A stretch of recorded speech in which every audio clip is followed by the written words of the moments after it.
It's just never time spewing that propaganda non-stop. Every day it's a single song. We're the right and you're the wrong, but never fear, we will fight on. We'll keep speaking truth until you're gone. In the end, one thing is true, we're the ones looking out for you. I'll blow the roof right off the store, cause I'm busting out my talking points. It's time to judge my soul, it's time to pay that toll. I know that at least there was one who stood for peace. And I know that on that day, when I finally had my say, the whole world will hear me, cause I'm gonna shout it. What's up, everybody? Another day in this bullshit fucking hellscape, but hey, at least we're all here together. That's really the best we can hope for. We're all in this together, everybody. I know it's depressing. I know it's sad. I know, like a lot of us predicted this. We knew this was gonna happen. We fought and we failed. And it's depressing and discouraging, but we gotta keep a stiff upper lip. Gotta put our chin up and gotta keep fighting. Cause what's the fucking alternative? Welcome to the greatest show in the history of mankind. This is the Dusty Smith Show. And yes, I'm depressed today, but we're gonna get through it together, folks. How the fuck you doing? I love the shit out of you guys, as usual. I appreciate you joining me tonight. Let's go ahead and jump into the show. As always, gonna start with a little religious bullshit. Gonna read every single one of your super chats at halftime. So buy my love in the super chats, please. Help out the show. A great way to support it. But in the meantime, open your hymnals to page 1, cause it's time for religious bullshit, religious bullshit, religious bullshit. It's time for religious bullshit. It's time for religious bullshit. And that's what got us into this trouble to begin with, folks. Religious bullshit. We took our eyes off the prize. It's amazing to me to think about back to 2014, 2015, 2013. We were whooping fucking religion's ass, man. It seemed like they were fucking down for the count. There were no popular religious channels on YouTube. There were no popular conservative speakers out there. We crushed them. Every time they popped their head up, we mocked them. We ridiculed them. They were the fucking laughing stocks of the goddamn internet. And you want to talk about mind viruses, this mind virus of the SJWs popped up. We were told SJWs were now the greatest fucking threat on the goddamn planet. All the people who were fighting against religion, they turned their back on the fucking fight and they aimed their weapons at the fucking left. And that's all it was, day in and fucking day out. Criticizing the left, shitting on the left, turning the fucking back on the goddamn theocracy that was taking over fucking everything. And then here the fuck we are, 2022. And yeah, I'm fucking pissed about it. We're gonna talk a little more about that later, but let's go ahead and start with the religious bullshit news. Hey, folks! Did you know that you cannot date someone who is not saved if you're a Christian? You might be thinking, why? What's the worst thing that could possibly happen if I dated someone who's not saved? Well, hey, Christian people. Hey, Christian preacher, Corbin Russell. You're gonna explain it to us. This happens. People marry people that aren't saved and they turn into reprobates. They go out and they get divorced and they start sleeping around with the same gender. They become, pedophiles. It happens, folks. I'm not making this up. You're not making it up, folks. It happens. You're totally heterosexual, not a pedophile, but you go out and you sleep with someone who's not in your cult, and suddenly you want to bone children. It's true. I have so many examples, but I gotta go. I can't really give you any right now. And then they're back on their same ass bullshit, folks. They're making lots of money off hate preaching. Yeah, they're destroying Christianity in the process, but they don't give a fuck. They'll be dead and gone. Here is basically the same type of dude I've been showing you week after week after week. He's a member of these, a series of Christian hate churches that apparently get most of their tithes by wishing death upon gay people. Let's let him explain it himself. Look, the New IB is characterized by hard preaching. We're going to preach the Word of God. We're not ashamed of it. And today, you know, a lot of times people were characterized by our stance on the LGBTQ and the transvestite and the queers and whatever. But look, that's not really extreme for us because we just believe everything the Bible says. You don't. It's just that. You absolutely don't. The Bible said slavery's okay. Instead of going to the next town and murder all the men and take the women who are still virgins as your sex slaves. It says you can beat slaves. It also says to stone disobedient children. Adulterers! You ready to stone Donald Trump? No? No, you're not? Well, you don't actually believe shit, you fake motherfucker. That's the issue right now that people want to fight about. And look, I'm here to tell you something. Show me the movement of Christianity in America or anywhere in the world today that's standing up against the queers. Well, the Texas GOP just passed a resolution as part of their charter to declare homosexuality is an abomination. They're lock fucking step with you. This is the head GOP party in Texas. Half of our political body. So what the fuck you talking about? Show them to me. Where are the preachers? We're literally, I mean, on that subject, we're the last man standing. Oh, so brave. And we've got to just cry aloud, spare not. As you say, they attack us, they sue us, they protest us, they bomb our buildings, they try to get us evicted. He's the victim, y'all. We're such victims. Oh my God, everybody's mean to us. We're so brave. We're such heroes by wishing the death of gays. Who cares? We're going to preach the word of God. You say, Pastor Manis, have you changed your stand on the Sodomites? Look, what I believe about the Sodomite, I agree with Pastor Shelley. I agree with Pastor Thompson. I agree with Pastor Mejia. I agree with Pastor Anderson. I believe the Bible says that they should be made unalive. Just to make sure this doesn't gets quoted right on social media. Yeah, I'm quoting you right, motherfucker. You want to kill gay people? Show us the love of Christ. Do it harder, fuckos. And then, him and Meta, the friendly atheist, got out there and said Christian hate preacher Roger Jamez says very loudly that his position on LGBTQ people is that they should be made unalive, to which he got on his church account, messaged him and said, by due process, not by Christians or anyone else, judges guilty for a capital crime and executed for a crime.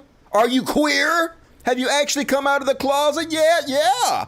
If you don't want the government to murder gay people, you must be gay yourself. What other reason would someone have not to want the murder of gay people? And it says, isn't your church the one where a member just got arrested for making death threats about a pride parade? I don't recall his plan for a due process, to which the pastor replied, is he my church member? I hope you don't get sued for slander, says the free speech lovers, always threatening people for saying whatever the fuck they want, to which him it says, he publicly said you were his pastor. I almost emailed you about this earlier and you didn't, or also emailed you about this earlier and you didn't respond, to which he responded, P.S. Are you queer? God damn it, this whole country being run by children. Not even like nice children.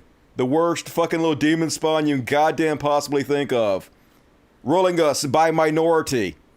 Here's another one. Stronghold Baptist Church. Hate preacher David Burnsons.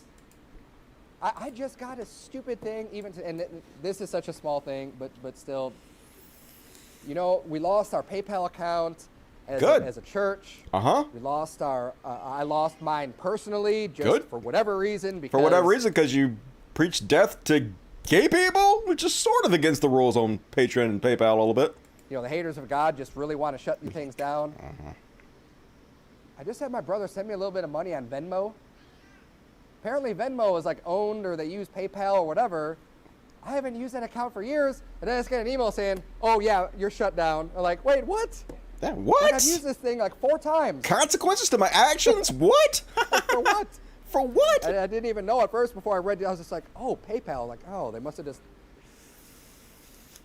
So you got people being harassed and not able to do business for standing up for the word of God. Or simply calling the death upon people for no reason. That's all it is. It's what I believe about the Sodomites. Because I could read a verse like Leviticus 20:13 out loud in front of a camera and put it on the internet. So if you do something like that these days, then GayPal is going to shut you down and make sure you're shut down forever from any of their subsidiaries and for life. Good. Learn to love it, dipshits. Oh my God, cancel culture running amok. But it's sort of a good thing. Here's another example. They keep going and going and going, folks. Here's Christian hate preacher Joe Jones talking about how a pedophile can never be heterosexual. I guess that means all the pedophiles in your church, all the pedophiles in Catholic Church, all the pedophiles in the Baptist ministry. I guess they're all just Jesse Lee Petersons. Somebody comes at me, and this has happened very recently, and they say, hey, and I wrote another one down. What do you think, Mr. Jones, about the fact that a lot of pedophiles are hetero? False, fake news. There's no such thing, okay? I don't care if you take a guy and he's 40 years old, married, has 18 kids, but yet he's attracted to young girls, okay? Guess what? He's not heterosexual. He's not normal. He's a sodomite. Somebody comes at me and they... I mean, a pedophile. Isn't it bad enough to be a pedophile and having to try to twist them into something else? Good Lord. But anything to demonize gay people, because that's what it's all about, folks. And it's working. Can I fucking say? This fucking trash goddamn country, it's working. And ladies, aren't you ready to get yourself a good Christian man where you can stop having to think about things or be in control of your own life? Just do it, ladies. The Bible tells you so.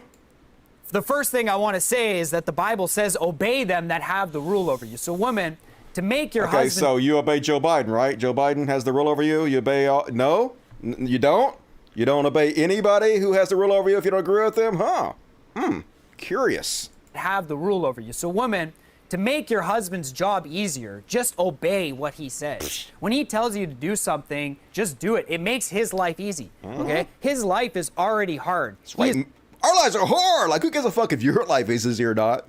Don't you want to make our lives easier by just doing what you're fucking told? He's cursed to have to work. Just like you're cursed with childbearing, he's cursed with having That's right. to work. Men are cursed to have to work, you freeloading ladies out there. There's one thing I know about this job market, it's how few women are out there working. And so the pain that you feel in childbearing is sort of similar to the pain that the husband has to feel going out and working every single day, 8 to 12 hours a day, in the heat, in the cold, suffering pain. So when he comes home and he asks you to do something, it's not you that tells him what to do. He asks you to do something. The Bible says to obey that, okay? It makes his life a lot easier. So why is it that women are telling their husbands what to do? It doesn't make sense. It's very shameful, okay? And you're not making it's even if what you're wanting your husband to do would be a benefit, it's not helping the situation at all because you're undermining his authority. That's right. Even if you're giving him good advice and telling him good things to do, you're still not fucking helping. Shut your mouth, ladies.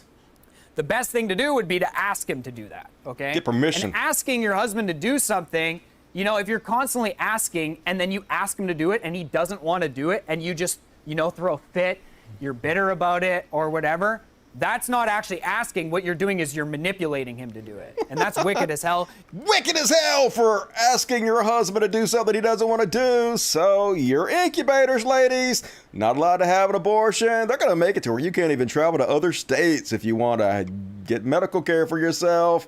No rights for you ladies. Pure theocracy all the goddamn time. But the SJWs, oh my God. There are more than 2 genders. What? The world is ending. We have to stand up to the SJWs. Hey, are the Christians really that bad? Really? Name one bad thing about them. And then, right-wing pastor Kent Christmas wants you guys to know he has some of the best gaydar going on in the fucking world. Let's have a listen.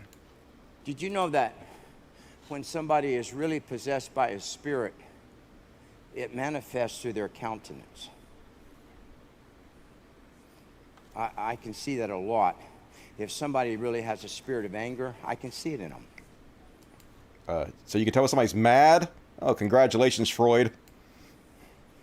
If somebody's gay, I can immediately see it. It changes the physical appearance of people. I can tell how gay somebody is by how tight their shirt is. So, I don't know. My gator's going ding, ding, ding, ding, ding, ding, ding, ding, ding. There, old Mr. Christmas. I'm starting to say, might be protesting a little too much. And then, folks, prepare to celebrate. Celebrate holiday. Everybody's favorite mullet head. Prophet is back. Silly Ray Cyrus. I fucked it up. Robin Bullock. Want you guys to know that he was right all along when he prophesied that Trump would win in a landslide. If you don't believe him, let's let him explain it for himself. I remember somebody very well known in the prophetic world, I mean very well known, asked me on the phone, said, do you think that Trump will win? I said, yes. I said, whether anybody knows it or not, I'm not sure yet. That's what I said. And then prophets started saying, it's a landslide, it's a landslide. They didn't miss that. There was a landslide. But a landslide is when everything comes off the hill down to the bottom. And it takes a while to dig out of a landslide. The fuck you talking about? That's not what you mean by a political landslide in a... Like, you don't... A landslide doesn't dig itself out of the landslide. When you went in a landslide, you bury whoever you are running up against. You are the landslide. You're not the one that gets buried. It's all the bunnies and the little fucking skiers and shit that gets buried. Not the person who did the landslide. What the fuck? There's a lot of debris happens in a landslide. You do understand that these people's mamas were snakes. Talking about these wicked politicians that came in and stole what they stole. Their mamas, they're a generation of vipers. Well, you gotta bring the mamas into it. They've learned from those who trained them. And they just live in piles of swarms. And if they need to, they eat each other. Yeah, definitely not something Trump does. That's one thing I know about Trump is how loyal he's been to the people he's hired and fired repeatedly. Just no goddamn sense. Did you guys hear about the FBI raiding this cult in Georgia? So apparently there's a specific cult who sets up churches right outside military bases. And apparently there's lots of military bases in Georgia. So they set out these churches within a few mile radius of 4 different military bases. And then what they do is, it's almost like a swarm trying to infect another hive. So they set up their little nest outside of these military bases, and they send their little brainwashed drones out to make contact with as many military people as they can, and they try to pull them into the cult. And then once they have them in the cult, they have access into the military base where they can pull money out through like Medicaid, Medicare, whatever it is, the health services for the military. And also, you know, military has so many different ways that they funnel money to soldiers and stuff. So, yeah, FBI raided 4 of the churches. They're being investigated for targeting the military, so not surprising to see.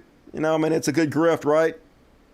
Sit up outside the military and then infect all the fucking soldiers and suck off the teat of the taxpayers. And apparently they were making a pretty penny because they were setting up all over the place. Good scam if you can get into it. And then prepare your shock face, folks. Another one. Stephen Weiss will be arraigned July 7th. Grand jury indicts Pepper Pike rabbi accused of exchanging sexual messages. Load up. With a person he thought was a teen. Always happens. Where you at, Q? It's the teachers we need to be worried about it, folks. Oh my God, it's the drag queen theaters. But every week, over and over again, multiple examples. The priesthood, the preachers, the reverends, the rabbis, they're the ones fucking your children. But it's just like, it's just like, where is it at? Fuck. The Onion put out a funny thing. I missed it. Anyway, I'll find it. Even though Onion was making fun of them. The headline was like, parents encourage underage child to save herself for preacher. Hilarious. Funny because it's true, but also scary, sad, horrible. All of the things, all of the things. And then, Hate Pete preacher Greg Locke He back, folks. He got a very special guest. I bet you guys can't figure out who guest he has on. He has someone who figured out all the fraud in the elections. One of the most godly men who ever fucking lived. You better go to Walmart, buy his pillow while you still can. Let's see if you guys can guess who he's about to introduce on his stage. Well, today is a special day. You know that the Lord has privileged us with our platform to be able to have a number of influencers, ministry-minded people, politically-minded people, business-motivated people, all different walks of life that we have had on Oops, my bad. this platform. All kind of people that have been to this tent, that have shared testimonies, that have talked about what we've seen the last couple of years with the pandemic and with the election and all of that. But I got to be honest, I am so super excited about today's guest for several reasons, for a number of reasons. Is it because con men like to flock together and lick each other's ball One sacks? of which is because he is a man of his word. I mean, there is nobody, and I mean nobody in America, that has put more personally skin in the game into election integrity than this man. So, he's talking about Mike Lindell. Mike Lindell, a man of his fucking word. Mike Lindell been saying the same thing every 10 seconds for years. Oh, the Supreme Court gonna overturn the election. No, Trump's gonna be back in any 5 minutes now. Just one of the worst, most shameless lying con men in history. So of course you think he's incredibly honest. Of course he doesn't really think that. He's a con man. He's got to, lick the balls of other con men. And there is no doubt. I mean, we're talking about putting your money where your mouth is, amen. And I mean, he is I don't want to see where his mouth is. Sown into this nation to make sure that we know that this is still the God-blessed nation, the United States of America, ladies and gentlemen, and we're not going down that easy. The ship's not going to sink anytime soon. Global Vision, I want you to get on your feet. Make welcome my friend Mike Lindell to the platform. Woo! Yeah! Hallelujah. He's not just the founder, he's the inventor of My Pillow. God bless you, brother. And he's like, oh, Undertaker! Stone Cold Steve Austin, my Undertaker will destroy you! So that's what he said. You don't have to watch it, just trust me. That's what this Paul Bearer impersonator said. And then, folks, so this next video, folks, I was going to put this in the Beyond Parody section. So this is an older video. I had never seen it before, but it went re-viral yesterday. And I watched it. And I thought to myself at first, holy shit, this is some of the greatest parody of conspiratorial Christian bullshit I've ever seen. I was like, this guy is an amazing actor, what he's doing here.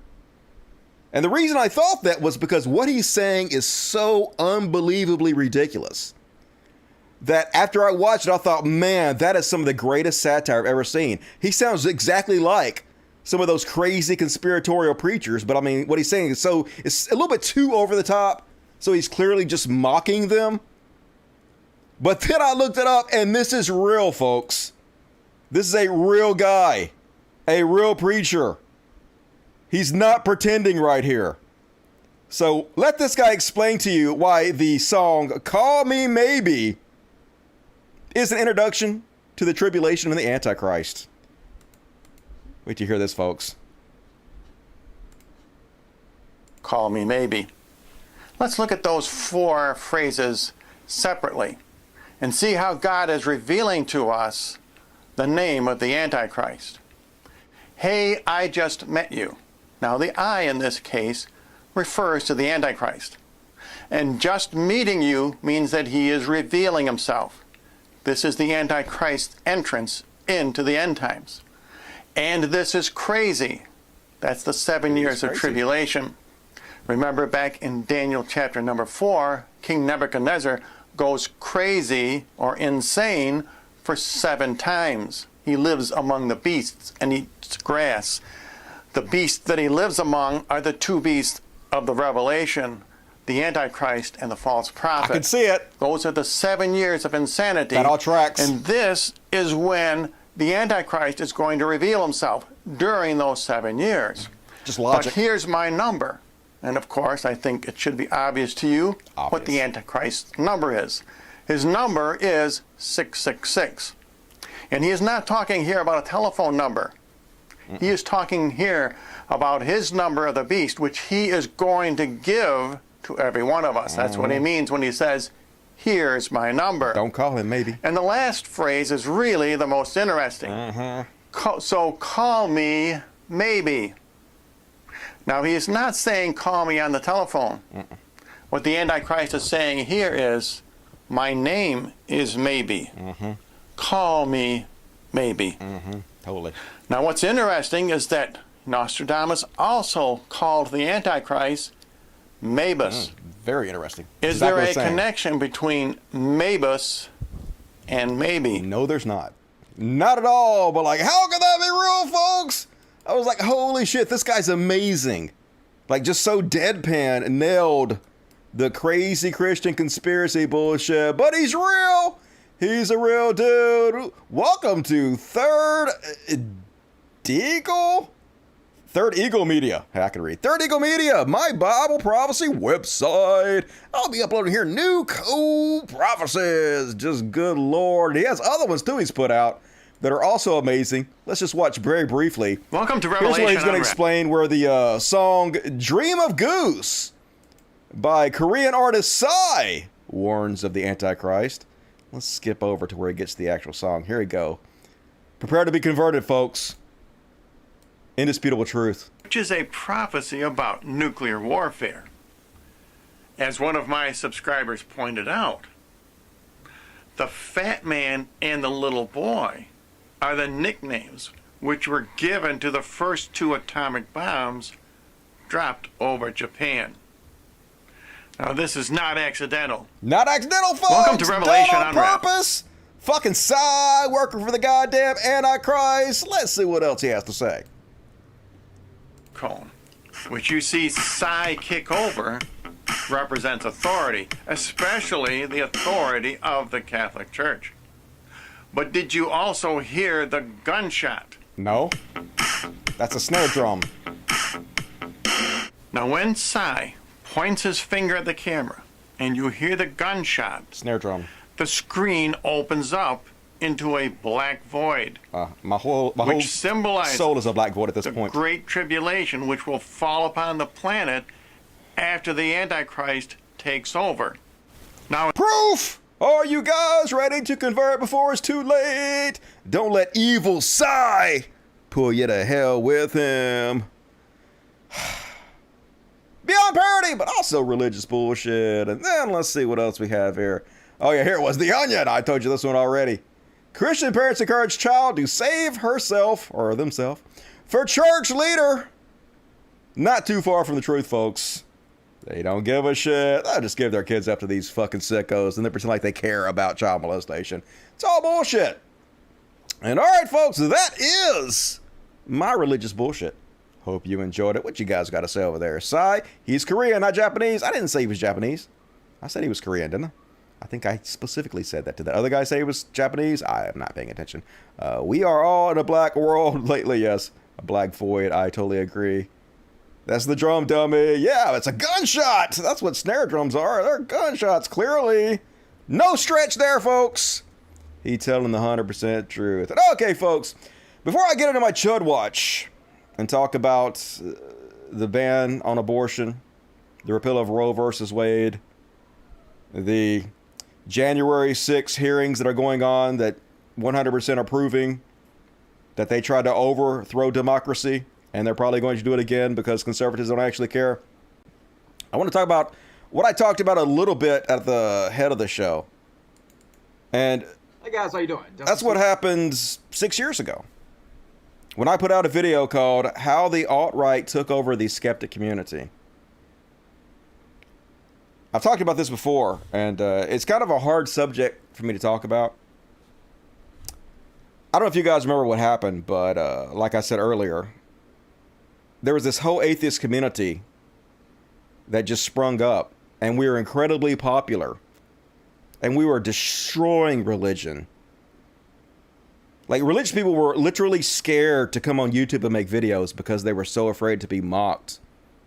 Conservatives didn't even have a platform on there because we annihilated them. We humiliated them.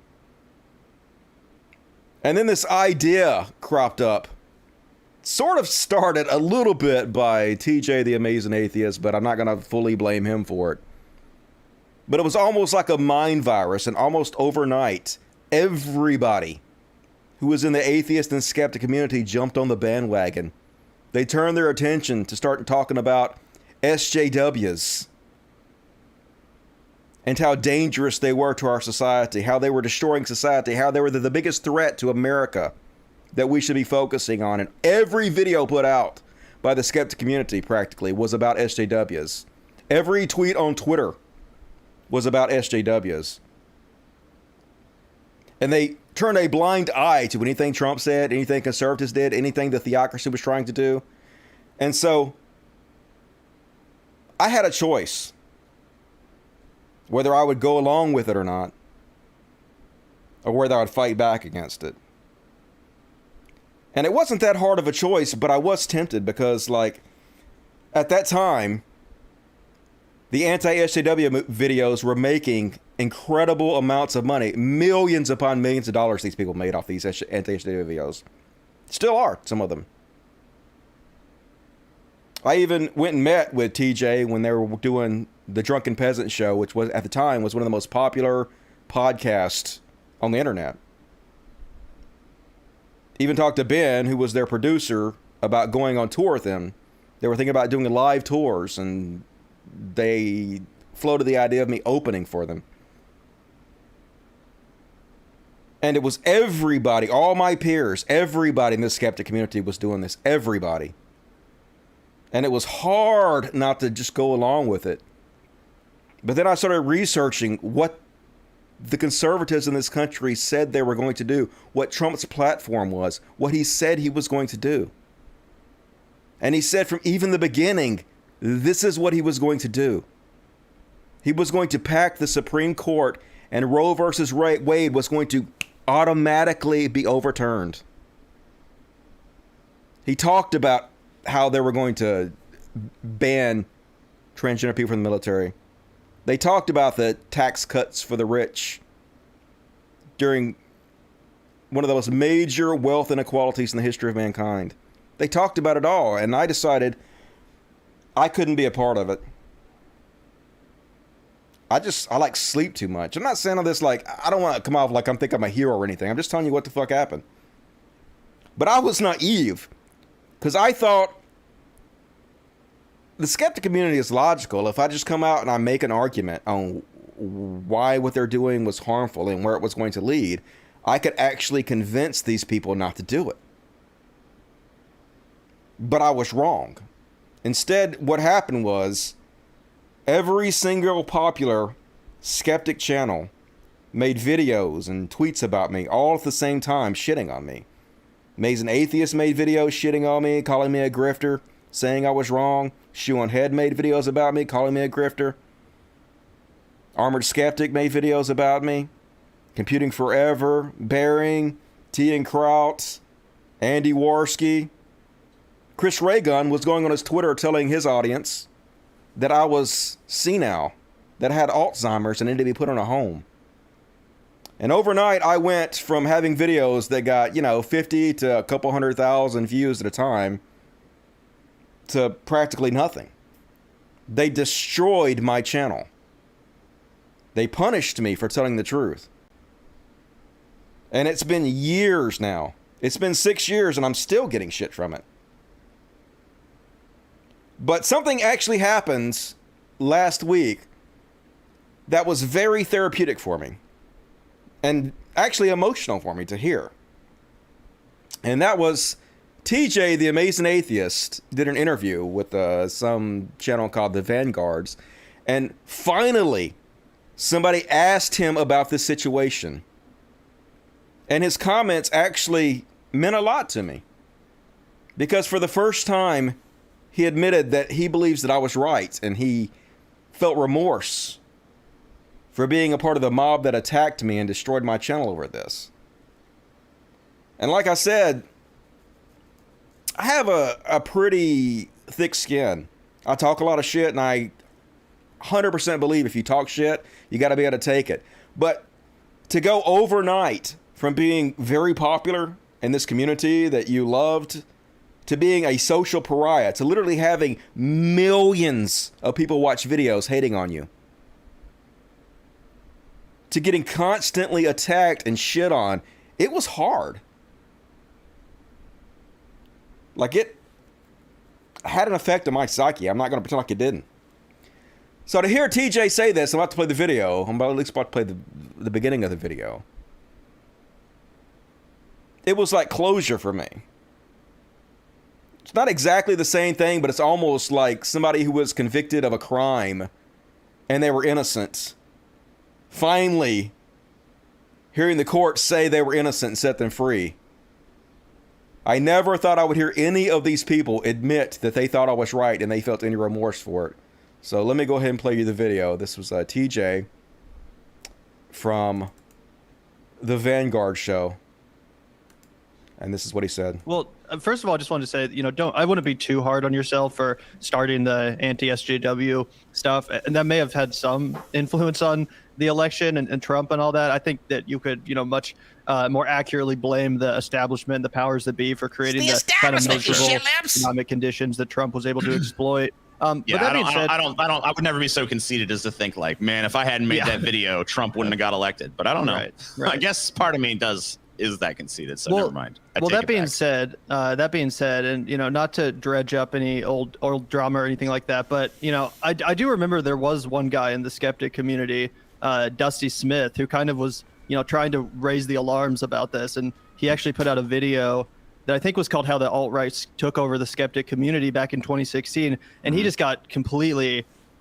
His whole channel was basically like destroyed from what I remember. His whole career. I was one of the ones that fought him on that shit. Yeah, so I remember that. I kind of know. So, in fact, I'm still blocked, TJ, on my personal Twitter account because I remember you blocked every single person that followed Dusty. Again, just in retrospect, I mean, obviously putting aside egos and all that crap, do you think he was right about that? Yeah, I do. I mean, I think that Dusty was right. I think that, it was, sometimes, being that first mover is not really advantageous. Sometimes it means you get all the heat. And obviously he got all the heat for being a little ahead of the curve on that one. Oftentimes we punish people for being ahead of the curve. So that kind of happened to Dusty. So, I feel bad that did, but, he was right. And, he should definitely get credit, I think, long-term for being right about that. Yeah. Yeah. Well, I mean, luckily for him, I think he's doing fine. I sometimes watch his show. Seems like he gets a good amount of live viewers and that he's bounced back. But yeah, I do remember, obviously, I don't know how familiar, if at all, you are with Zach and I's channel, but we do cover a lot of kind of like intra-commentator beefs and drama and all that stuff. So I specifically remember that being one of the first real. Yeah, I don't really get into that kind of stuff too much. Sure. I don't really care about it too much. I mean, like. It's because, once again, I'm not too enamored with internet personalities. Right. I like doing it. I like being one. I personally am not that fascinated with it. I don't know. It's never been something that I cared about. Well, when Dusty, was making those points, and when so many people were kind of pillaring him, including yourself, for making those points, and now you say you agree with him. So at the time, did you genuinely disagree with him, or was it more of just like an ego, like, fuck this guy for calling me out, I'm gonna, try to destroy his channel, or were you still processing? There was no urge to destroy Dusty's channel or anything like that. It was just, I wanted to put him in. I thought he was totally out of. Wanted to put me in my place. I don't really remember all the specifics, but I remember just kind of feeling like, this is hyperbolic, histrionic nonsense. He's totally off base on this. This is not how things are going to happen. This is like outrageous, grandstanding shit. He's just trying to appeal to this new demographic and blah, blah, blah, blah. Because, it was obvious there was like a nascent sort of left demographic, and there's obviously left-wing grifters as well. Right. And I was like, well, I think he's just grifting this new like left movement that's coming up. And so I was like, I kind of even called him out on Twitter, like, yeah, you just grifting, blah, blah, blah, blah. But, ultimately he just saw something that none of us had fucking seen yet. And, he got shit for it. I gave him shit for it. I don't really regret giving him shit for it, even though I know I was wrong. But like at the time I thought I was right. Yeah. And I behaved in accordance with my principles. But yeah, in retrospect, I was wrong about that. Yeah. All I was getting at was that. So anyway, that was very therapeutic for me to hear. Very actually emotional for me to hear. I know that seems strange, but it was, you know. And I appreciate TJ saying that. He didn't have to say that. The truth is, like, I'm kind of a dickhead, and so I often behave in a way that makes people not want to give me credit, even when I'm right, because I'm kind of arrogant, and I'm not afraid to say I told you so, and people don't respond well to that. So some of it is my fault, but I do appreciate him saying that, and I wanted to shout out you guys. People sent me that clip, and they were asking me for my opinion.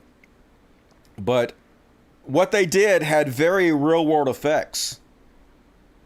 The whole anti-SJW community, what arose, not putting 100% of the blame on them, but they helped create the situation we are in right now, where we are run by a minority of Theocrats, conservative shitheads, that are now put in place to take the rights away from minorities, women, all of us.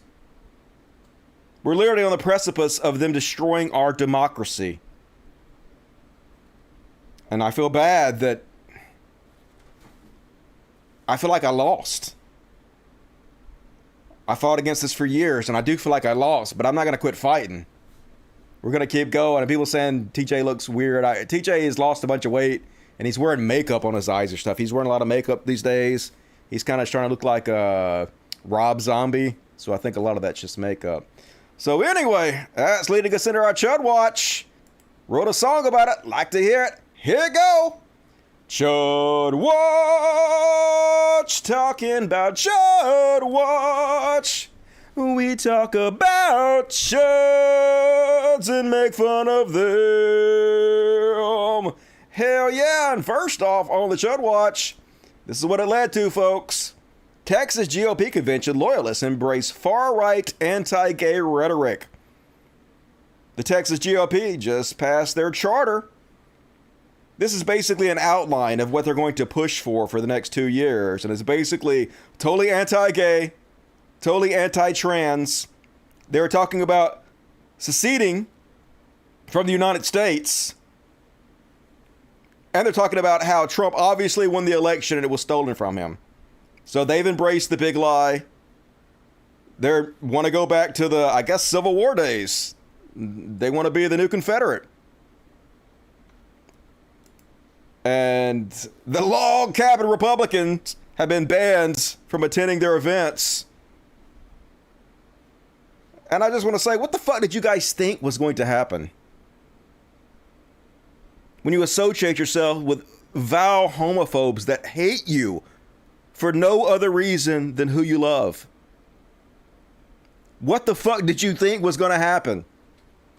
Gay Republicans who have seen and even supported the cruel actions Texas Republican leaders have taken against trans kids are truly delusional if they're shocked that the Texas GOP would exclude them from its convention, which they did. So the Texas Log Cabin Republican, which was a group of self-hating gays who support Republicans even though they hate you, are whining about it.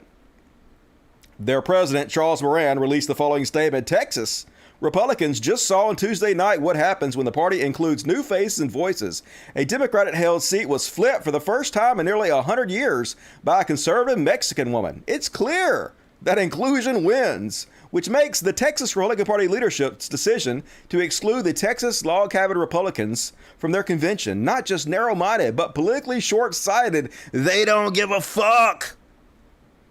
They never cared about you, you fucking morons. President Trump, who historically expanded the GOP's coalition, made clear that LGBT conservatives are welcome in the America First movement. Trump said nothing as they banned you. Instead, he sent them a shout out on how proud of them he was. Trump says, wow, look at the great state of Texas and their powerful Republican Party platform on the 2020 presidential election fraud. After much research and study, they disavowed the national result for president. Such courage But that's why Texas is Texas. They know that a country cannot survive without a free and fair elections. They're literally trying to destroy democracy, make it harder to vote so that an even smaller minority can rule us. And of course, Texas GOP. Thanks, Daddy. Thank you. So there you go, log cabin Republicans. Trump don't give a fuck about you, and neither does the GOP. But keep lapping their asshole. Keep it up. You get what you fucking deserve.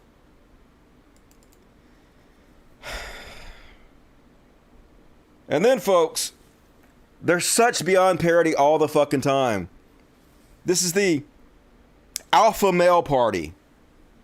The party that claims they love these big masculine men that stand up for themselves. They're not cooks. They're not pussies. And almost every single one they put in power is like this spineless weenie, Lindsey Graham. You know what I liked about Trump? Everybody was afraid of him. Yay! Way to be chicken shits. Including me. Yeah, no fucking shit, motherfucker. You goddamn coward. Not everyone's afraid of me. I wasn't. Put me in the fucking room with Trump. See if I treat him with a goddamn iota of respect in any fucking way. I ain't scared of that fat geriatric painted from head to toe comb over. Fuck. Just because you ain't got a fucking spine don't mean the rest of us don't. Stupid asshole. And here's where it led, folks. Cops out in full force to make sure that the Supreme Court is fully defended. Their jobs aren't to defend you and I. Their job is to defend the interest of the rich, of the powerful, of the elite.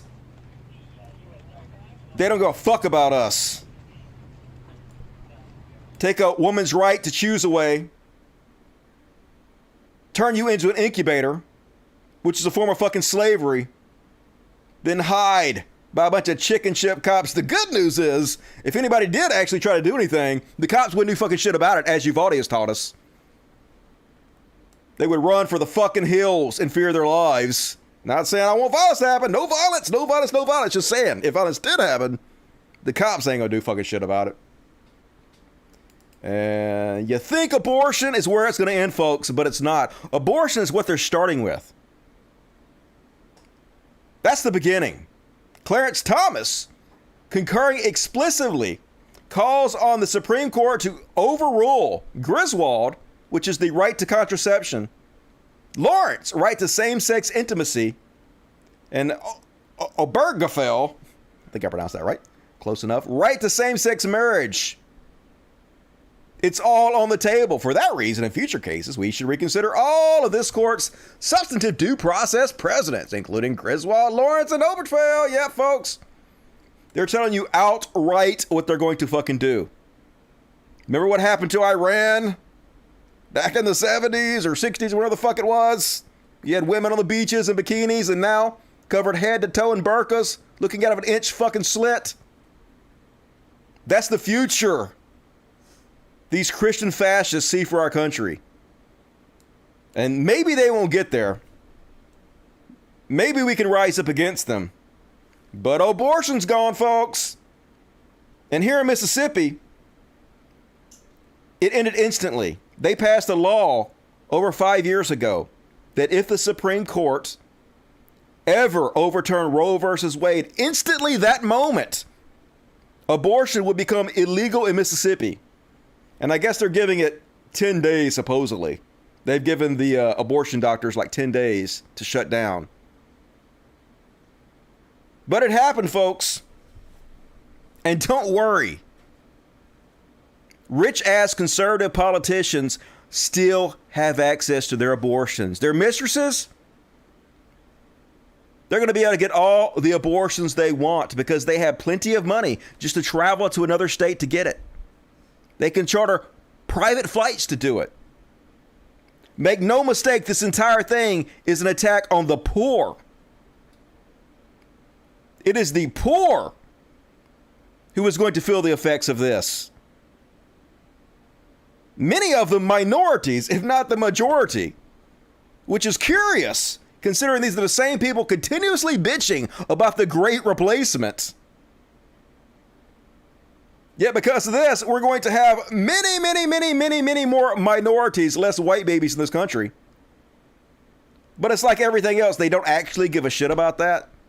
It's like gas prices. They pretend to give a shit about that, but they had the chance to vote against oil companies price gouging, and every single conservative voted against that because they don't actually give a shit about what they're talking about. They just want an excuse to fearmonger. They want gas prices to be higher so they can use that as a cudgel to beat Democrats with. They want more minorities to be born so they can fearmonger about white people being replaced. It's all smoke and mirrors. It's all dog and ponies. And this is where we're at, folks. Got the President of the United States going out there talking about how he's going to defend women's rights to cross state lines. Because there are politicians in this country, conservative politicians, threatening to arrest women who go to other states to get medical care they don't agree with. This is how far and how fast we have fallen. As the Attorney General has made clear, women must remain free to travel safely to another state to seek care they need. And my administration will defend that bedrock right. If any state or local official, high or low, tries to interfere with a woman's exercising her basic right to travel, I will do everything in my power to fight that deeply un-American attack. Which is what? You didn't do shit about goddamn abortion becoming illegal. You didn't do shit as women's rights were taken away. How are you going to stop them from arresting women to go to different states for crossing state lines? How are you going to stop that, Biden? You're not. How is this happening in America? Fuck, I used to be proud of this country. I know that was my own fucking stupidity, but goddamn, I can't believe this shit. And so many conservatives going public, cheering, bragging, giddily, putting it in our face how happy they are that they've taken our rights away. Just one example, piece of shit Glenn Jacobs used to be the wrestler Kane. Roe versus Wade has been overturned, hooray! This clears the way for states like Tennessee to pass stronger protections for the unborn and is an answer to a prayer for so many. Goddamn, fuck everything about you. I liked you better before you took that mask off, motherfucker. But at least he got ratioed to hell and back. People are coming out against him. People are pointing out what a fucking piece of shit he is. So that's good. And then Governor Greg Abbott, going public cheering his ass off, put out this statement. Governor Greg Abbott today released a statement following the U.S. Supreme Court's decision to overturn Roe versus Wade. The U.S. Supreme Court correctly overturned Roe versus Wade and reinstated the right of states to protect innocent unborn children. They don't give a fuck about your children. What the fuck these motherfuckers done about the gun violence? What the fuck they've done when 19 10-year-olds murdered? Nothing. Made it easier to get guns. They're not pro-life. They're pro-birth. Once you're born, they don't give a fuck about you. Live or die, who gives a shit? You're on your own.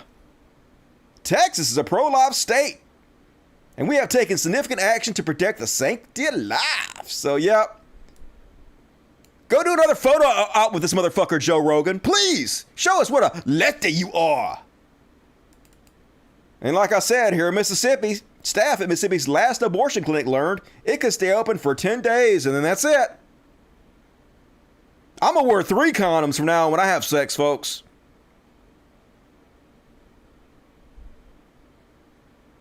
I feel like such a fucking, I know it's not my responsibility and my fault, but I do feel like a fucking failure because I did see this shit coming. I tried.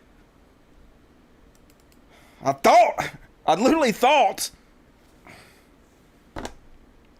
people would listen.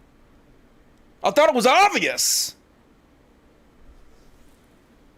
But yeah, as Robert Reich says, forced birth in a country with no universal health care, only first whole country that don't have it, no universal child care.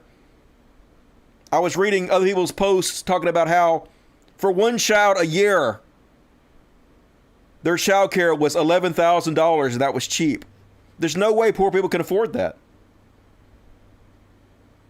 And at the same time, these are people continuously griping about welfare queens. It costs 20 grand to have a baby at the hospital. People can't even afford rents. What do you expect them to do? They don't give a fuck. No paid family and medical leave. One of the highest rates of maternal mortality among rich nations. Richest nation in the world. It isn't about life, it's about control. 100% about control. 100% about the theocracy sticking it to us. The piece of shit trolls giddily laughing. Look how we own the libs. Look how upset everybody is. Literally a giant portion of them only cares about upsetting people. And they're giddy that they got to take our rights away. And then we have people like Obama virtue signaling out there. Obama, today, the Supreme Court not only reversed nearly 50 years of precedent, it blah, blah, blah, blah. Why didn't you fucking do something about it, Barack Obama? He said the very first act he was going to do as president was do something about it. Then when he was elected, he said it wasn't high on his priority list. Let's have a listen. Well, the first thing I do as president is sign the Freedom of Choice Act. Really? Then why do you do it? That's the first thing that I do. Now, the Freedom of Choice Act is not my highest legislative priority. Anger building. Dusty wanna fucking smash! God damn it! Even our own side is fucking feckless! Do nothings!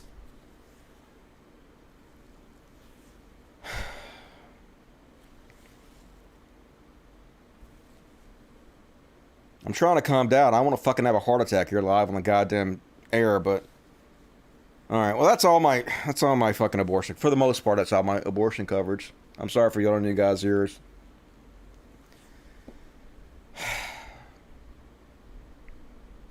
So then they move on to the next battle of the culture war. Because they're not done. They're not done just taking your right to choose away. The next step is to end gay marriage, gay rights, the ability to keep a job without being fired for being gay or trans. That's the next step. Here's Charlie Kirk. This is what happens when conservatives don't fight the culture war. The flags of a victor flying over a conquered city. Gays are their enemies. Tell you outright. Our city has been conquered by the enemy, the gays. That's who you should really be afraid of.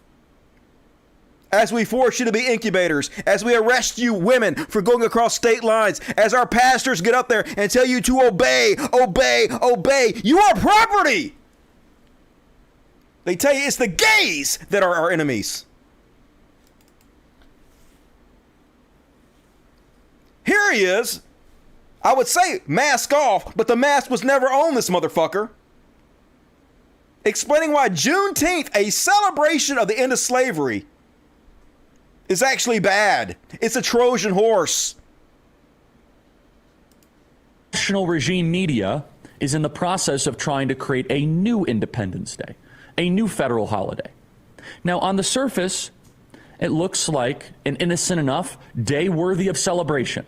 And if you take it word for word, it absolutely is. It's wonderful news that the news of emancipation hit Texas and the slaves were freed. A day worthy of celebration. But let's not be naive. Yeah, let's not be naive, folks. They're actually coming for you, whiteys. It's actually just a plan by the left to destroy white men. It's exactly what they said about Martin Luther King Jr. Day. Full-out racism. Unbridled, unhidden. And these are the fucking people ruling us by minority. Here's James Lindsay. The complete fucking moron who doesn't know his ass from a goddamn hole in the ground. Who is responsible for the fact that you're not allowed to talk about racism in school anymore. Air Force, put out this recruiting poster. I guess some of their cadets running with the pride flag. And make no mistakes, the Air Force don't give a fuck about gay rights. They don't give a fuck about trans rights. The Air Force only cares about recruiting new kids for the meat grinder. But this is what they have to do to pander to the next generation. Because gay rights, thankfully, are actually very popular with the next generation. So they have to do this to draw people in. Or, as James Lindsay says, carrying the flag of a hostile enemy in the military. Shame, that's right. Gay people. You're the enemy. They're not trying to hide it in any way. And make no mistake, you're next. You're next on the Supreme Court's list. And here's Marjorie Taylor Greene giving aid and comfort to terrorists. We know the Proud Boys planned to storm the Capitol, try to overthrow our government and install a dictator. We know that happened. We know that recently they went into a drag queen story hour and tried to intimidate and scare people with threats of violence. So here she is, about to give them advice on how to make their optics better while they terrorize people. I want to show you someone that did go protest. There was a group of these guys. This is one of the Proud Boys. They went and protested a drag queen story time, and they disrupted the story time. And now you can see that the sheriff's department there has opening a hate crime investigation. I wonder why. Into the protest against the drag queen story time. Well, this guy in his T-shirt sure do make it easy to create a profile of people that would go in and want to stop. It's not a profile. This is who they are. Time. Clearly, the shirt is something that they can use to make anyone that would want to stop a drag queen story time look dangerous. Maybe look like they're trying to kill someone. Yeah, we're the ones making this guy look crazy and dangerous. Even though clearly none of us would support pedophilia in any way, and definitely would want. Dude, if you don't want to hear what I'm talking about, fuck off, okay? This is my goddamn show. I'm sick of you guys sitting there talking, talk about something else. Go fuck yourself. There's plenty of opportunity if you got to watch whatever you fucking want to. Stop whining, goddamn. To stop pedophilia, but you can see the imaging problem here.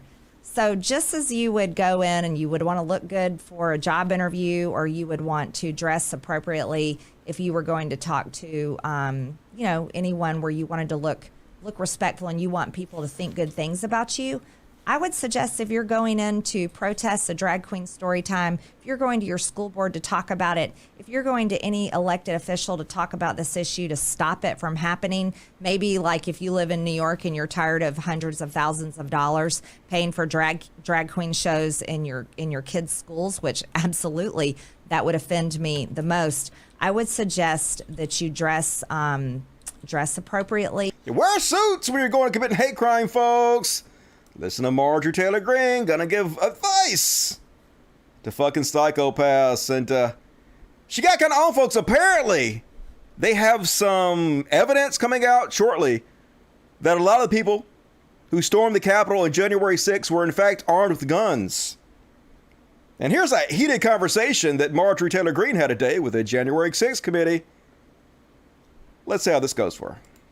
I just found something that said, you were quoted as saying in talking to Real America's Voice that whereas January 6th was just a riot at the Capitol, and if you think what our Declaration of Independence says, it says to overthrow tyrants. So do you think that the assault on the Capitol was a legitimate exercise of popular insurrection? Yes. Oh, Mr. Raskins, I know it's early in the morning, but this is the Rules Committee. This isn't your Trump derangement committee that you call the January 6th committee. My last name doesn't have an S on it, Ms. Oh, Greene. I apologize, Okay. Mr. Raskin. Okay, you've been talking about the Second Amendment. You came here to talk to us about the Second Amendment, right? I'm here to talk And so- about due process rights and protecting Americans' due process rights. All yes. right, so I just want to be clear. You've been quoted at least as saying that the January 6th riot at the Capitol was in the spirit of the Declaration of Independence, which says you can overthrow tyrants. You've also testified that people have a right to carry guns, presumably wherever they want to go.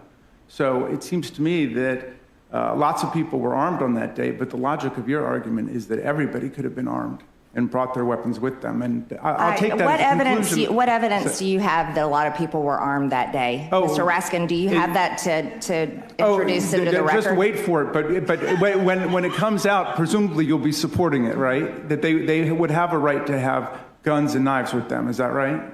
Mr. Raskin. Is that your position? No, Mr. Raskin. Well, no, I'm going to ask the questions here because this is the Rules Committee. You're not a member of the Rules Committee, Ms. Green. Are you? Are you a member of the Rules Committee? I'm a witness here at the Rules Committee. Okay, so I'm asking, let me just ask you a question. That is talking about due process rights, not your lies about January 6th, about President Trump and others. Okay. Weasel! Not going to ask the question, but yes, that is the true answer to the question. She thinks everybody should have a right to be armed at all times, including the people that stormed the Capitol. Can't wait for that information to come out. That'll be amazing. And then, did you guys see her tiff she had with a British reporter? Where she told the British reporter to go back to her own country, folks. Most popular conservative congressperson. And it's our job to defend the Second Amendment. I understand that we don't have guns in the UK, that is true, but we don't have mass shootings either. Children aren't scared to go to You school. have mass stabbings, lady. You have all kinds of murder, and you've got laws against that. Like the same rates. Well, you can go back to your country and worry about your no guns. We like ours here. And it's our job. Go back to your country! You guys are gonna get mass stabbed! When is fucking a knife-wielding motherfucker gone into a school and stabbed 19 children to death? Like, what the fuck? It's just all nonsense. They don't care about your kids. They don't care about anything, folks. And then, like I said, the January 6th committee. What is it, day 5 now? I kind of feel sorry for Adam Kinzinger. I mean, he's a conservative, so he's pretty much going to get what he deserves. But they definitely going to vote him out. But I'll hand it to him. At least he seems to try to do the right thing. Here's a short clip from yesterday's committee. The oath that we take has to mean something. It has to cut to the core of who we are and be the driving force of our service to this nation. We on this committee, we may be able to shine light on the darkness, but that is not enough. It's now up to every American, now and in the future, to stand for truth, to reject the lies wherever we confront them, in our towns, in our capitals, in our friendships, in our families, and at the ballot box, and within our own minds and hearts. Thank you, Mr. Chairman. So, yeah, good job, but they're going to vote you out because that's their plan.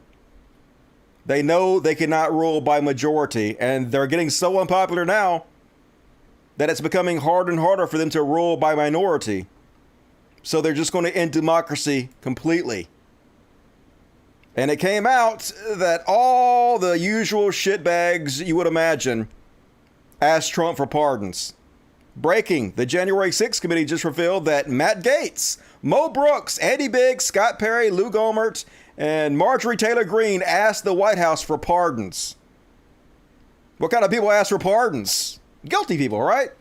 Jim Jordan also inquired about a pardon. Gaetz asked for a pardon for any and all things he's ever done. But even though we have them dead to rights, proof that they all asked for pardons, conservatives still won't give a shit. They'll still claim they're the ones draining the swamp. All they'll say is, hey, we asked for pardon because we felt like Democrats were going to unfairly try to convict us for something in some kind of witch hunt. So, hey, it's not our fault Democrats are crazy. We're not fucking crooks. We're smart to ask for fucking pardons. But, yep. Imagine if a bunch of Democrats were doing that. Imagine what they would fucking say. Imagine what Trump would say. But instead, this is what Trump is saying. So apparently CNN, one of the producers at CNN, put out a memo that said, hey, instead of calling it the big lie, Why don't we call it Trump's election lies? Because Trump's election lies is more specific on what it is, and it's more damning to Trump himself than saying the big lie, which is a little more vague. So, of course, Trump went public, spun it, lied, and this is what he said. A big story from 2 days ago that CNN has put a clamp on ever using the term the big lie, because I think they're worried about the legal liability of using that term, because I think they realize it wasn't a big lie. They're not allowed to use the term the big lie on fake news CNN anymore, which is the reason. They're literally still allowed to use it. He just sent out a memo and said, hey, let's try calling it this instead to be more clear. 100% lies all the time. That's all they fucking have. And of course, the January 6th commission is going on, so Fox News is covering the big stories. You know, like how Kamala Harris had to take 6 shots at the basketball hoop before she landed the hoop. Yay! Way to cover the hard-hitting stuff, Fox. But I watched Jordan Kepler. I can't show you the clip because they'll copyright me. But he went out to one of the Trump conventions and he asked Trumpers about the January 6th committee, what they thought about it. And they're all like, we didn't watch it. We're not watching it. Why would we watch that? We know it's not true. We don't have to watch it. So Fox News doing their job by ensuring their followers don't ever have to be inconvenienced with the truth. And then we have motherfuckers like this out there.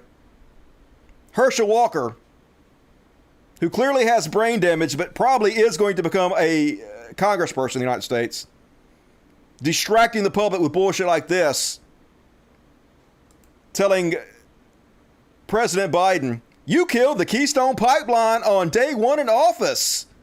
Senator Warnock voted with you every step of the way. This has nothing to do with Putin. Stop blaming other people and look in the mirror. But the truth is, the Keystone Pipeline is in full operation. The Keystone XL extension was canceled. It wouldn't be completed by now, and it would have carried tar sands, heavy crude, which isn't used to make gasoline. So explain how Keystone would affect current gas prices. Show your work. Well, it won't. But that's not the point. The point is they know they can lie to their base and never be called out for it. And if I go talk to my Fox News watching uncle, right now the first thing he will say is, but Biden destroyed the Keystone Pipeline. That's why the gas prices are so high. And no amount of explaining it to him, no amount of showing him the evidence will ever fucking change his mind. And they're going to get people killed, folks. Here's Republican candidate Eric Greitens. They're trying to threaten and scare anybody who doesn't go lockstep with Donald Trump, who doesn't follow his every command. They call them rhinos. And they're putting stuff out like this that is absolutely going to get somebody killed. Eric Greitens says, we are sick and tired of Republicans in name only surrendering to Joe Biden and the radical left. Order your rhino hunting permit today, he says, as he holds a gun in the picture. Just outright trying to scare Republicans into not opposing Trump with threats of violence. And undoubtedly, it will work. Because this is what they're all fucking about. And one more on the Chud Watch. So I'm not going to play this clip because it doesn't fucking matter. If anybody's been paying attention, you know that Russell Brand has become a right-wing shithead. He's like the new Dave Rubin. But of course you have people like Glenn Greenwald, who has also become an incredible right-wing grifter, who is going to go out and defend him every step of the way. So he posts this clip and he says, given Brandt's immense career success, it's hard to claim his motive is grifting. It absolutely is not hard to claim his motive is grifting. If instead of going to the movie set and have to audition for parts and get jobs in Hollywood, instead you can sit at your house and spit out a conservative video that gets 2 million views, and you can spit out a couple every single day, you can roll in the bank. And on top of that, you get incredible validation from your audience. This is one thing TJ talked about in that video I just showed you. about how one of the reasons he did it was because of the money, yes. But also because the audience kissed his ass and it felt good. And that's exactly what happens when you put out right-wing propaganda. Not only does it appear the YouTube algorithm helps you, but you get your nut sucked day in and day out by people like Glenn Greenwald, people like Joe Rogan. And it's very seductive. And that fully explains 100% the hard right-wing grifter turn Russell Brand has made. No other explanation needed. And all right, folks, that's my Chud Watch. Hope you enjoyed it. Gonna be a long show tonight. Probably gonna do 2.5 to 3 hours. So settle in, fuckos. And also, if you guys love my show, and you should, please consider supporting me on Patreon. Patreon.com/Codcast. I lost a couple this week. Wrong direction. So like, whatever you can chip in, it all adds up. $1, $2, $10, $100, million, whatever. It's all on you, but I definitely appreciate it. Help me out if you can on the Patreon. Link in the description of this video of that. Now let's read all the super chats. Super chats! Please hit the like button, fuckos. Do it. Only half of you have hit the like button. The rest of you should die brutally. Just kidding. RB became a dust buddy. Welcome, RB. Good to see you. Oh, I gotta go higher. All right, Eric Anonymous also become a dust buddy. You can become a dust buddy for like $2.99 a month, which is pretty cool. You get customized emojis to spend the chat with, so do it. Become a dust buddy. Blaze it, says Heavy Chai. Hard day for us, but gives me hope to see so many people speaking up and being heard. Keep fighting. We are not alone. Also, love to have Stash and Pretty Boy. All right, I'll give some love for you.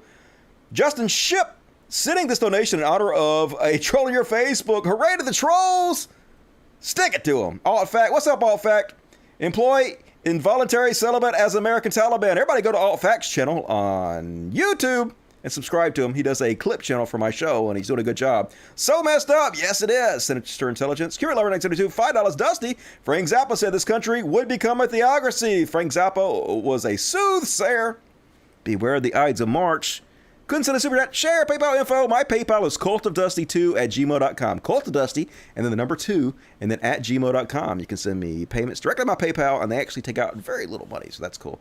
Dusty, I dyed my hair green a few months ago, so I must be a sinner. You dirty SJW. Jenny Rude, have a wardrobe malfunction on the show. It off, JK, unless you want to show it off. I ain't got no show off. You don't want to see that. I don't make you guys sick. Joe LaFaro, $2. Hey, appreciate it, Joe. John Porter, $10. Shout out to all the women. Stay strong. Beep boop. Big bong to all you women out there. Advanced Dance, $1.99. I just got an Oculus for the first time. Porn, wow. Yep, pretty cool. Enjoy that shit. Cuban Lover. Dusty, do you think these conservatives would go after the porn business without mercy?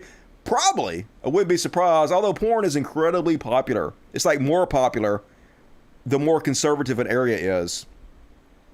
Also, the more racist an area is, the more likely they are to search for interracial porn. True story. Look that up. Wonder why. Hey, I just met you. Is schizophrenic, no doubt. Hey, he got a point. Don't blaspheme. Alt Fact, a credit to your character. Hey, appreciate it, Alt Fact. Thanks for the love. EMFB, you should look up the high school security guard that went down for kitty pics if you haven't already. I think it was in Nebraska. Anyway, here's some money. All right, I'll check that out. Thank you, dude. Michael Moore, $2. Namaste to you. Hermie Varsawas, I went through similar worse things, was loss of a friend. Yep, you feel my pain. E, what's up, E? I get these once a month. Woo, that's buddies. Hell yeah. Welcome back, E. You have better quality followers right now. You're right, I do. Like, I did lose a shit ton of my audience, but like not really missing them because I was kind of embarrassed of a lot of them, and now I have the best audience on YouTube, and I love you guys, so it is way better. Keep up the good work. Yeah, I will, Jennifer Bourne. Appreciate it. Much respect for not getting sucked to the anti-HW mob. Even Dark Matter made an anti-HW video at one point until he thought better. Yeah, I made one too. I was like involved in one of TJ's main anti-HW videos. It was like white men have questions for SJWs or something. But I got into that shit real fucking quick. Dusty, would you say those other skeptics were parasites getting rich off you? They were getting rich off the anti-HW movement. I'm not sure they were getting rich off me, but they had to demonize me. They had to shit on me so that people would not even listen to what I had to say. Like I said, when both Shoe on Head and Chris Reagan were going around telling everybody that I had Alzheimer's and I should be put in a home I needed elderly care for dummies, is what Chris Reagan said. They weren't actually commenting on any of my criticism. They were just trying to make fun of me so nobody would listen to me, so they could continue spreading their grift. And they did quite successfully, and still are in a lot of ways. Much respect, Dusty. Thank you, Christine. Appreciate it. RB, $20.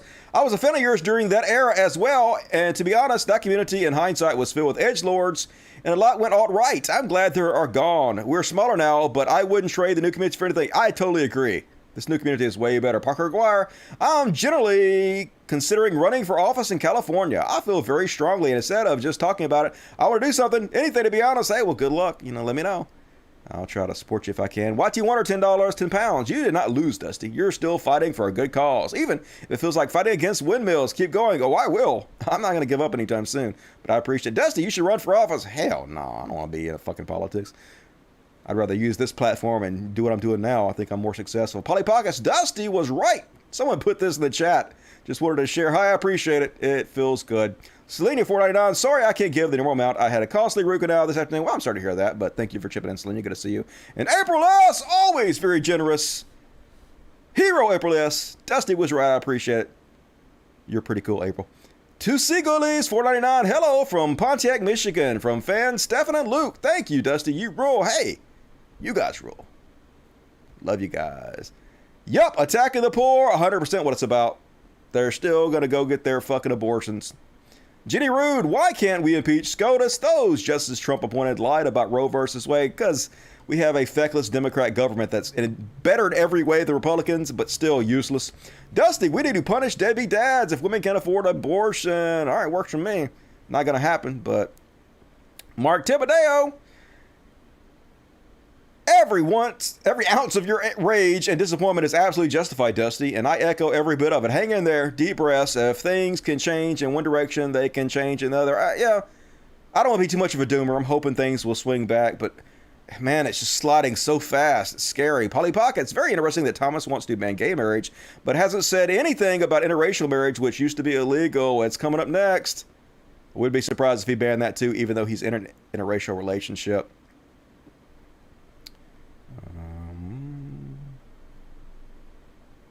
I lost my uncle yesterday, says Jesse Zimmerman. I'm sorry to hear about that. Devastated. Your show helps me a lot, as it does for many others. You help us put the words how we feel. Keep up the good work. I appreciate it, Jesse. I'm sorry to hear that. I lost my uncle too, although he got murdered by the FBI, so I know your pain. Alt fact, the Supreme Court wants to distract from the hearing so much. Yeah. Not surprised. They're all in that shit together. Basset Hound Gang, $10. Thanks for being real, Dusty. I've been a fan of yours for a long time. Keep it up. Fight the good fight. Hey, appreciate it. Basset Hound will do. 2000 Retro Suzuki saying Trump election lie takes away plausible deniability of the Republican Party as a whole. Yeah, it's a good change, right? Cuba Lover, 1972. Dusty, the right doesn't want to admit they are wrong because they want to be embarrassed. They don't care if they're wrong. They just want power. Don't listen to the chuds in the chat. The show is great. I appreciate it. Yeah, people just whining. Shut the fuck up. What is the show called? It's the Dusty Smith Show, motherfuckers. If you want to talk about something else, go get your own fucking show. Show me how it's done. Cry more, noobs. I used to look up to Glenn Greenwald sad. He used to be better, though. He's changed a lot. Dusty, you gigantic slut. Take my money. I will, Eric. Thank you. Space Bukowski gave $5. Thank you. Dead Part E. My buddy E. It's like I told you, stand strong, right is right. Greatest show ever, E. Greatest dude ever. Love me some E. Hope you're doing well. Lane Diggity. What up, Dusty? What up, Lane? You were right out along. Shh. Yeah, no shit. Don't forget to thank Brianna Joy. Thanks, Brianna. Carmel G. Good job, Dusty. Hey, appreciate it. Thanks a lot. Thoughts on environmental issues segment? I'll look into it. Scully Bones, $9.99. Dusty, back and watching your streams. Been working with my roommates on animation series, but always love your content. Keep doing what you're doing, and much love. Hey, much love to you. All Christian fascism. I hope not. God damn it. I fought so hard against it. Jack Dunkout became a Dusty buddy. Welcome to the Cool Kids. Pronto, you also made an anti-BLM video. If I remember, I did do that. And then I deleted it. Hell yeah, it was bad. And Stephen Willer, very generous. Keep up the good work. Hell yeah, Stephen. Really appreciate your generous donation. You rock. All of you have been so generous. I really appreciate it. Thank you guys. Thank you guys for supporting the show. And let's continue on. Please hit the like button. Do it to it. And now, folks, we got a really, really long and hard Beyond Parody! Parody. And first off, on tonight's Beyond Parody, did you guys know the left is terrified of Dennis Prager? That's right, nobody, and I mean nobody, dare stand up and debate this bastion of genius. Don't believe me, just listen to him. I'll give you another interesting thing that people don't reflect on. We ache to have them on our shows. We ache to debate them, but they won't debate us, and they won't come on our shows, and they won't have us on their shows. So, obviously, immediately what happened was all the debate bros are like, what the fuck you talking about, Willis? We would love to be on your show. There is a cottage industry of left-wing people out there who do nothing but debate. And they will debate anybody. Believe me, I've seen them. They debate all kinds of stupid motherfuckers. If you have any kind of platform, they will come debate you. This is just a straight up fucking lie. They know their side will just believe anything and never hold them accountable. So, of course, Sam Cedar, hey, available, and anytime. And Vosh and Destiny and everybody was like, hey, dude, over here, we'll debate you. There's Sam Cedar. There's a Destiny, there's a Vosh, there's Hunter Avalon, everybody. Let's do it, motherfuckers. But of course, don't hold your breath. And then I couldn't find the tweet. I forgot to find it before the show. But then Jordan Peterson commented on Vosh. Let's see if I can find it. Might be able to find it. Let's see. And basically, Jordan Peterson has gone public and said the exact same thing himself. He actually went on the Joe Rogan show. Here he is. He went on the Joe Rogan show, and he said, nobody will debate me. They're too scared on the left. So Vosh goes on Prager's comment and says, you could be wrong. I will debate you anytime. To which Jordan Peterson responded to him. He says, yeah, but nobody cares what you think. What the fuck? You can't pretend you're all big and badass, that you'll debate anybody, but they're too scared to debate you. And then when the debate bros say they'll debate, you'd be like, nobody cares about you, though. I won't debate you because nobody cares. That's definitely a weak fucking cop-out. Cowardly custard can't cut the mustard. And then a whole bunch of Jordan Peterson hate tonight, which is amazing because I love shit on Jordan Peterson. Can't get much more beyond parody than Jordan Peterson. So, prepare your shock face, folks. This one's truly shocking. Free speech absolutist, steely-eyed missile man, the bravest motherfucker on the planet, will stand up to anybody. Nobody dodged from super genius Jordan Peterson. Yeah, he blocked all comments on his tweets from now on. He said it to where the only people that can comment are the people he's following, which is a very small amount of people. So yeah, can't comment on his videos anymore. Here they are. Not his videos, his tweets. Double Jeopardy, no comments. Clown government, no comments.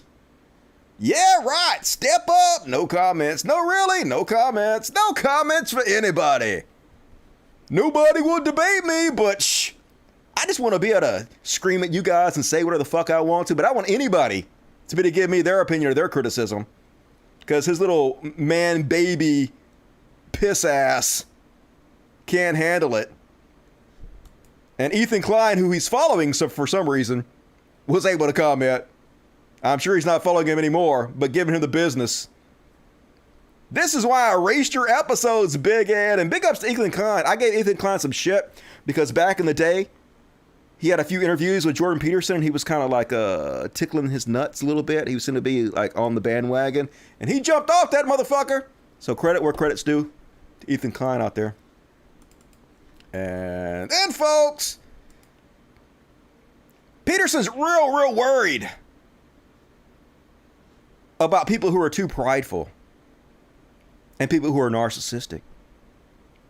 He says, one of the sure signs that you're dealing with a malicious or careless narcissist is their use of LMAFO. What's wrong with LMAFO? I like their music. Party rock is in the house tonight. I like me some Red Foo. You could be my new thing. Anyway, so yeah, I think Jordan Peterson might know a little bit about narcissism. He's literally selling a bust of his own skull, folks, with free shipping. Hey, don't you guys want to spend $360 to have Jordan Peterson's face stare down at you for your bookshelf? Of course you do. That way people can just walk into your room and know immediately that you're a fucking piece of shit. Super cool. And remember when homophobia was uncool? Nope. Here he is. Remember when pride was a sin? Oh no. Jordan Peterson, one of those proud motherfuckers I ever seen. You know Jordan Peterson takes pride in himself, pride in what he's accomplished. But if you're gay, don't you dare have any pride in yourself. Here's Cody Johnson pointing out his hypocrisy. Remember when pride was a sin, says Jordan Peterson, but Jordan Peterson also said, so there, proud to support Jordan Peterson and his entrepreneurship. Yeah, he's proud of himself. Just don't you guys dare be proud, because that would be a sin. And then, more Jordan Peterson beyond parody. Holy God, this guy has no self-reflection whatsoever. He's just outright narcissist who really not trying to hide it. So he posts this article from Scientific American. Facial expressions do not reveal emotions. Apparently they're done a study and they showed that, like you might expect, people often fake their facial expressions. So it's kind of hard to tell their real emotions from it. Or as he says, Darwin was wrong, but some random columnist for Scientific quote-unquote American is right? Probability? 0. More woke idiocy, thinly veiled Marxist criticism of essentialism, masquerading as an enlightened science. That's right. I can't believe some mediocre columnist from Scientific American wrote this. They couldn't possibly know more than me, a world-respected psychologist. So then they looked up the person that wrote this and Jordan Peterson, and she is a more distinguished professor of psychology than you are, Jordan Peterson. She has been cited 3 times as much as you have. Beyond parody. How do you parody this motherfucker? Talking about goddamn ownage. Good God. Might want to shut the fuck up, dude. And they're always the victim, folks. This is how far beyond parody they are. Now, from what we understand, it appears the YouTube algorithm helps conservatives get views. If you've ever clicked on a Jordan Peterson video one time for any reason, just to watch it to see what kind of stupid bullshit he spews, you will never stop getting recommendation for Jordan Peterson videos. They inundate you with this shit day in and day out. And in fact, because of that, is no doubt the reason that this video he's complaining about got 4.2 million views. But instead of recognizing it is actually YouTube helping him get so many views, it's the algorithm helping him get 4.2 million views, he's going to complain that 4.2 million views is not enough, and they're clearly censoring him.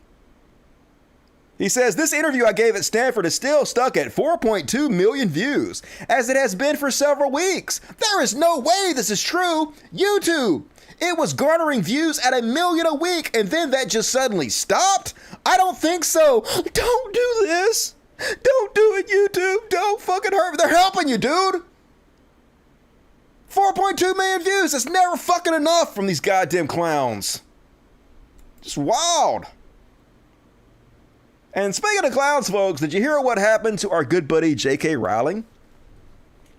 So, horrific transphobe J.K. Rowling apparently is so self-important that she believed Vladimir Zelensky wanted to call her up and have a private chat off the air with her. Because, you know, why? Why wouldn't he? Why wouldn't a guy who's the president of a country in the middle of a war want to call up and talk to the Harry Potter author? off camera. Just makes sense. So anyway, it was all a scam.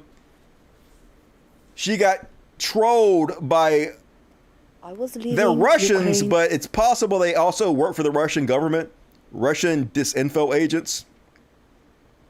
Yeah, J.K. Rowling became the victim of a distasteful prank by Russian imposters who convinced the Harry Potter author that she was speaking to Ukrainian President Vladimir Zelensky on Zoom. So I might get to a whole bunch of it because it was kind of embarrassing. But apparently she agreed to possibly look into changing Harry Potter's little lightning bolt on his head because it looks too much like a Z that might be part of Russian propaganda, and maybe change it to a trident for the Ukraine military. Just bullshit like that. They were just kind of fool her and make fun of her, and she fell for it. Embarrassing. And folks, did you hear about the new LightYear movies? So it's not Buzz Lightyear, I don't think. So apparently the plot to the movie is the little kid from the Toy Story movies. Before the Toy Story movies took place, he went and he watched a movie about a character that later he turned into Buzz Lightyear. And so then he's watching this movie in the theater, and they had a very, very, very brief woman kiss another woman. It was like half a second. Boom, you missed it. But as expected, the ridiculous whiny piss babies on the right freaked the fuck out. These are the same people trying to convince the public that it's us that cares about bullshit like Mr. Potato Head, which no one gave a fuck about, or like Dr. Seuss, which no one cared about, when it's actually them who freak out about the most minor minutia on earth in order to create outrage and blow it out of proportion. While the January 6th hearing is going on, here's Baghdad Barbie here.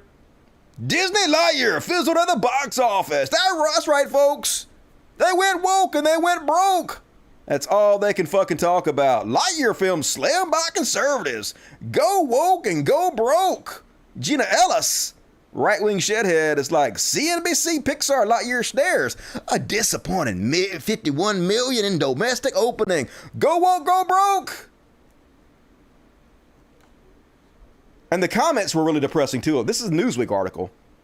And I was just scrolling through some of the comments. When you insert things into a movie that a group of people have a problem with, you risk alienating that group of people. If you want to make a decision, that's fine, but that means accepting the consequences of that decision. I actually agree. This is just how capitalism works. But you know what happened when people cancel their Spotify accounts because they thought Joe Rogan was spreading bullshit that they didn't like and they didn't want to support that anymore? You guys call that cancel culture. You guys call that an end to free speech and freak the fuck out about it. What's the difference? Emmanuel Koski, Disney, to obscurity and beyond. So all freaking out about the most ridiculous bullshit. Little Benny Shapiro got out there and he was all outraged. He said, Disney works to push a not all secret gay agenda and seeks to address queerness to its programming. According to executive producer Latoya Ravana, parents should keep that in mind before deciding whether to take their kids to see LightYear, which hits theaters this week. That sounds a little bit like cancel culture there. Why is it not cancel culture when you do it? And folks, wait till you see what they're outraged by. That's not it. Is that it? No. They're not outraged by this, folks. They don't care that there is a kiss in the movie. When it's straight people doing it, it's not sexual. But if it's a gay couple, if it's a lesbian couple doing it, it's automatically all about sex because that's all these people can think about. An amazing fucking double standard.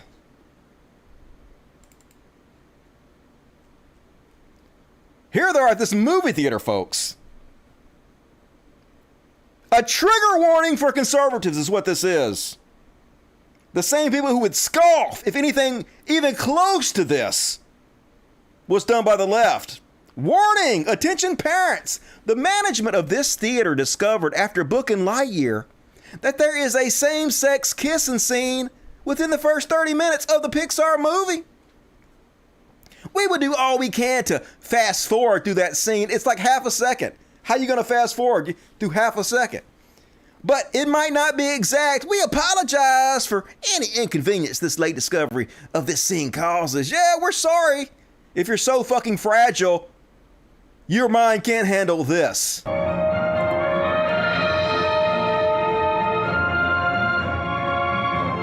That's literally it, folks. That's it. Freak out. Oh my God. We have to boycott this movie. I can't believe two people who are in love briefly kissed each other. It's the gay agenda. But this is not the straight agenda, folks. This is just normal. No straight agenda here. But if there's a gay kiss, gay agenda. Brainwash the children. Just beyond parody with these motherfuckers. All the goddamn time. And here's Jimmy Failure. No kid flies to Disneyland to go on Snow White and the Seven Genders. They don't wait in line for Peter Pansexual. Uh-oh. Conservatives are getting better at comedy and the left's getting nervous. They just want to ride the rides and Disney's not letting them. What the fuck you talking about? They can go to goddamn Disneyland, Disney World, and ride all the rides. The rides are the same. You guys are just making shit up to be outraged by. You're exactly what you project on the left. Whiny, snowflake piss babies. And then the Good Liars is back. Love me some Good Liars. Go subscribe to the Good Liars if you haven't already. And folks, I'm about to introduce you to a true victim. This man was fired from his job for refusing to comply with the COVID protocols. You were saying you did lose your job as a result of the vaccines. Yep, because I just wasn't allowed in people's homes without a mask, or a lot of people would ask me, are you vaccinated? And it was at a big company or no? Small company, self-employed, just myself. And, okay, so you kids, yeah. you kind of had to let yourself go. You fired yourself. So you were saying you did. I love the deer in the headlights look. Oh, yeah, I guess I did. Yeah, you fired yourself, motherfucker. If people don't want to hire you, that's just capitalism. And then, folks, did you guys know that coal plants are actually pretty good for the environment? They are, folks. It's true. I mean, yeah, like the air being dirty might seem like a bad thing, but it's actually good. But just bear with me for a second, because obviously people, I agree with you. It gets blown out of proportion. They go full lunatic mode when they talk about this issue. But obviously, there must be some impact. Burning things obviously can't be that good. I think we can all agree on that. When you see the, stuff burning into the air, when you see coal burning, I can't imagine that's good for the environment. So what do you think the future looks like? What are your thoughts on that? Well, so you have to distinguish between the climate impacts and then you can just call them pollution impacts. Okay. So you can talk about the emissions of a given amount of coal, but even there, if you have filtration technologies, those emissions can be quite low. And you actually don't want to live in a world with nothing in the air. If you have a totally clean world, you become extremely vulnerable, just like if you're never exposed to any germs, which we've seen some people have this happen during COVID. You're vulnerable and you become more vulnerable. That's right, folks. Last thing in the world you want is clean air. Might kill you if you have really clean air. Just holy shit, we're doomed. We're doomed. These are the people ruling us and we're fucked up. And folks, talking about whiny goddamn piss babies. Marjorie Taylor Greene. Here's the awful people. We're not offended by anything. Fuck your feelings. We're strong as shit. We don't need no safe spaces. Talking about getting a restraining order from a guy that works across the hall from her and dared put a trans sticker on a flag that she had hanging up.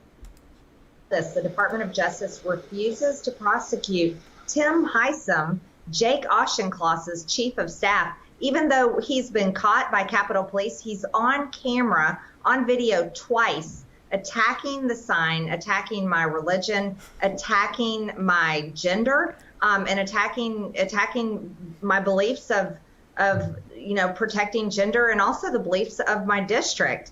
And so they refuse to prosecute him. Nancy Pelosi will not provide me with a security detail, even though they provide themselves with a security detail. So I have so many death threats. I don't know if one of these death threats are actually Tim Heisem, and I do not feel safe. I'm going to have to take out a restraining order against him because I don't know if my life is threatened. Oh my God, her life is threatened because a guy put a sticker near her door. Oh my God, call the cops. Just beyond parody. Always, always, always what they accuse other people of being. So thin-skinned, such snowflakes. And next up on Beyond Parody, Ron Johnson.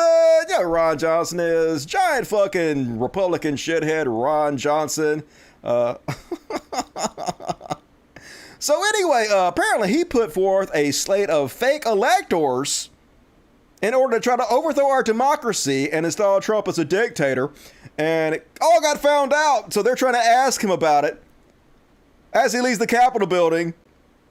And so to avoid the question, he pretends he's on the phone and he can't take their question and listen to him, but they can see his phone and he ain't talking to nobody. I can see your phone. I can see your screen.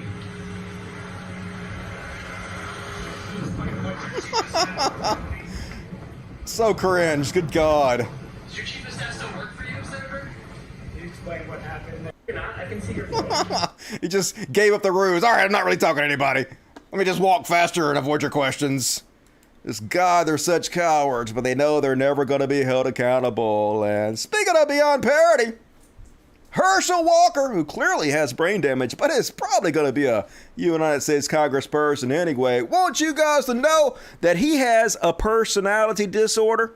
He has multiple personalities. He admits it, folks, but don't worry. I know what you're thinking. You're thinking, hey, maybe we shouldn't have a brain damaged congressperson who has multiple personalities in charge of writing our laws. But no. It's perfectly okay that he has multiple personality disorder because so did Jesus.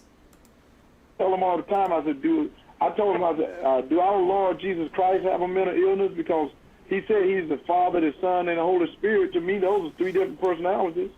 So, we're not so much different than he is. But what we got to do is quit putting others down and try to build them up. That's right. Don't put him down. He's not crazy. He just like Jesus. Get him in Congress instead. And then this brainiac came out last week and said that there were 52 fucking states. 52 states, people. Conservatives gonna put this guy in the highest political body in the land. Doesn't even know there's 50 fucking states. What in the hell? This is who they're putting in place to rule us. The dumbest motherfuckers, but they know they just have yes man who will rubber stamp anything they want to fucking do as they take our rights away. So frustrating. And have you guys been watching The Boys? If you haven't, what the fuck is wrong with you? Correct yourself. This last episode, guys. Herogasm. Perhaps in the top 10 of the best television episodes of any show I've ever seen. Rivals some of the Game of Thrones episode for sheer entertainment in 1 hour. Highly fucking recommended. Well, anyway, in this fucking parody goddamn simulation universe, apparently the show has a lot of right-wing fans who have just realized somehow that the show is political and making fun of the right. Even though it's one of the most political shows they've ever created. You would have to be fucking brain dead not to notice it's all about politics and mocking not just America, but the conservative right and fascist. Watch them cry about it. So Blue Hawk is a character on the show who is a racist who unequally patrols black communities, attacks, beats, and kills black people. So, of course, the right-wing shithead was like, on the Boys thread, subreddit, they're like, was really liking Blue Hawk until the end of his speech. Yeah, I was really liking that racist guy. Geez, what happened here? Did OP delete his account or did the mod step in? He deleted it like a coward. Yeah, I know. How could you not know? me skip over. The boys perfectly display what the dictator trap is. Homelander takes power, removes all... I guess I should read this for you folks. All right, I'm going to skip over this because I'm afraid it's going to give spoilers and I don't want to spoil the show for you guys. But anyway, they're freaking out because they're just realizing that Homelander, who is a character that symbolizes the evil of America, and it's also somewhat a stand-in for Donald Trump. They're just now recognizing it's mocking them, and it's hilarious. But watch the show, watch the show. I won't give it up. The voice, hell no. And more hypocrisy. All the time, always. That's what they have. So Kari Lake, who is running for Arizona governor, is in the lead right now in the Republican primary to be Arizona governor because, of course, put out this tweet. They kicked God out of schools and welcomed the drag queens. Oh, no. They didn't, but who cares? They took down our flag and replaced it with the rainbow. They seek to disarm Americans and militarize our enemies. Let's bring back the basic God's guns and glory. Because God really needs your guns and glory, motherfucker. So, like all these people, she's just a shameless con, a grifter. They don't actually care about drag queens. They don't actually care about trans people. They just know this is an issue to whip up the bigots who will vote for them. And it's effective. So they're using it. Proof in point is that she was very good friends, apparently, with a drag queen until recently. Hanging out with the girls, she posted, of her and her two drag friends. Hang out with the girls. This is where I get all of my makeup tips. Yeah. Here's the drag queen calling her out. Now that Kara Lake has waded into the war on drag queens. No, she is a complete hypocrite. I performed for Kari's birthday. I performed in her home with children present. And I performed for her at some of the seediest bars in Phoenix. She's come to my parties and she has been asked to leave because door people thought she was too intoxicated to remain on premises. Kari was a friend of mine and I stood by her when she turned to the right. I reached out and she responded repeatedly when she took a public drubbing. It looks like she recently blocked me on Facebook but forgot to block her private page. These photos are free for anyone to republish or reuse. So, yep, here she is, hanging out with all her drag friends. It's all a joke, it's all a con, but they won't hold her accountable. Long as she's a bigot like they are, they will reward her. Because that's what the Republican Party is all about. Hate, hate, hate, spreading hate, upsetting people. And as long as you join in on it, they'll vote for you every fucking time. And Mr. Bean, hilarious, edgy comedian. Mr. Bean, always pushing the envelope of comedy, came out this week against cancel culture. He went out there whining. This rich-ass white dude who has hundreds of millions of dollars, crying his ass off about cancel culture, went out and said, comedy's job is to offend people. That's right. Comedy's whole job is to... No, it's not. Comedy's job is to be funny. Comedy's job is to make people laugh. Yeah, sometimes offensive comedy is funny, but not every single joke is offensive, nor does it need to be. And he was like, and that can't be stopped. Every joke has a victim. He's so worried about it. But you putting out material like this, dude, it's not like you're an edgy comedian or anything. You're as milquetoast as it fucking gets. What you worried about? Take a cue from your character and shut the fuck up. Rowan Atkinson. And then on Beyond Paranoia. Oh, God. Jimmy Dore. Okay, I'm going to skip Jimmy Dore. I can't stand to even talk about Jimmy Dore. Jimmy Dore basically going out there doing what he does. Propping up right-wing candidates. Accusing the left-wing candidates of being woke. Just too depressing to fucking cover. Fuck that dude. And let's see what else we got on Beyond Parody. Oh, yeah. Imagine if your entire personality was Trump. I don't don't even have personality. It's just Trump. I just love Trump. That's my whole being. That's my gender is Trump. That's basically what these motherfuckers are. Holy shit. But at least they found each other. They make a cute couple. Which one do you think's the top? This dude? That dude? I don't know. This dude might fool ya. But they're cute. Matching outfits. I guess I'm happy for you two. And then, folks, their superpower is shamelessness. This motherfucker had Trump supporters screaming they were going to fucking hang him. He was called a coward and a wimp by Trump, thrown under the bus by the biggest liar to ever be in the White House, can still, with a straight face, go in public and say shit like this. Have you ever seen a president who refuses to accept blame and, I want to add to that, commits so many falsehoods? I'm being very polite here, calling it falsehoods. Falsehoods, on any given day, he's out there saying stuff that just ain't true. You ever seen anything like that? Never in my lifetime. I said today that there has never been a time in my life where a president was more disconnected from the American people. Have you ever seen... What do you say to that? That's why we do the Beyond Parody section. There's no way to even parody these motherfuckers. He could have a Trump supporter walk up and shoot him in the head, and if he survived, he'd be like, what the fuck's Biden's problem? Just shameless.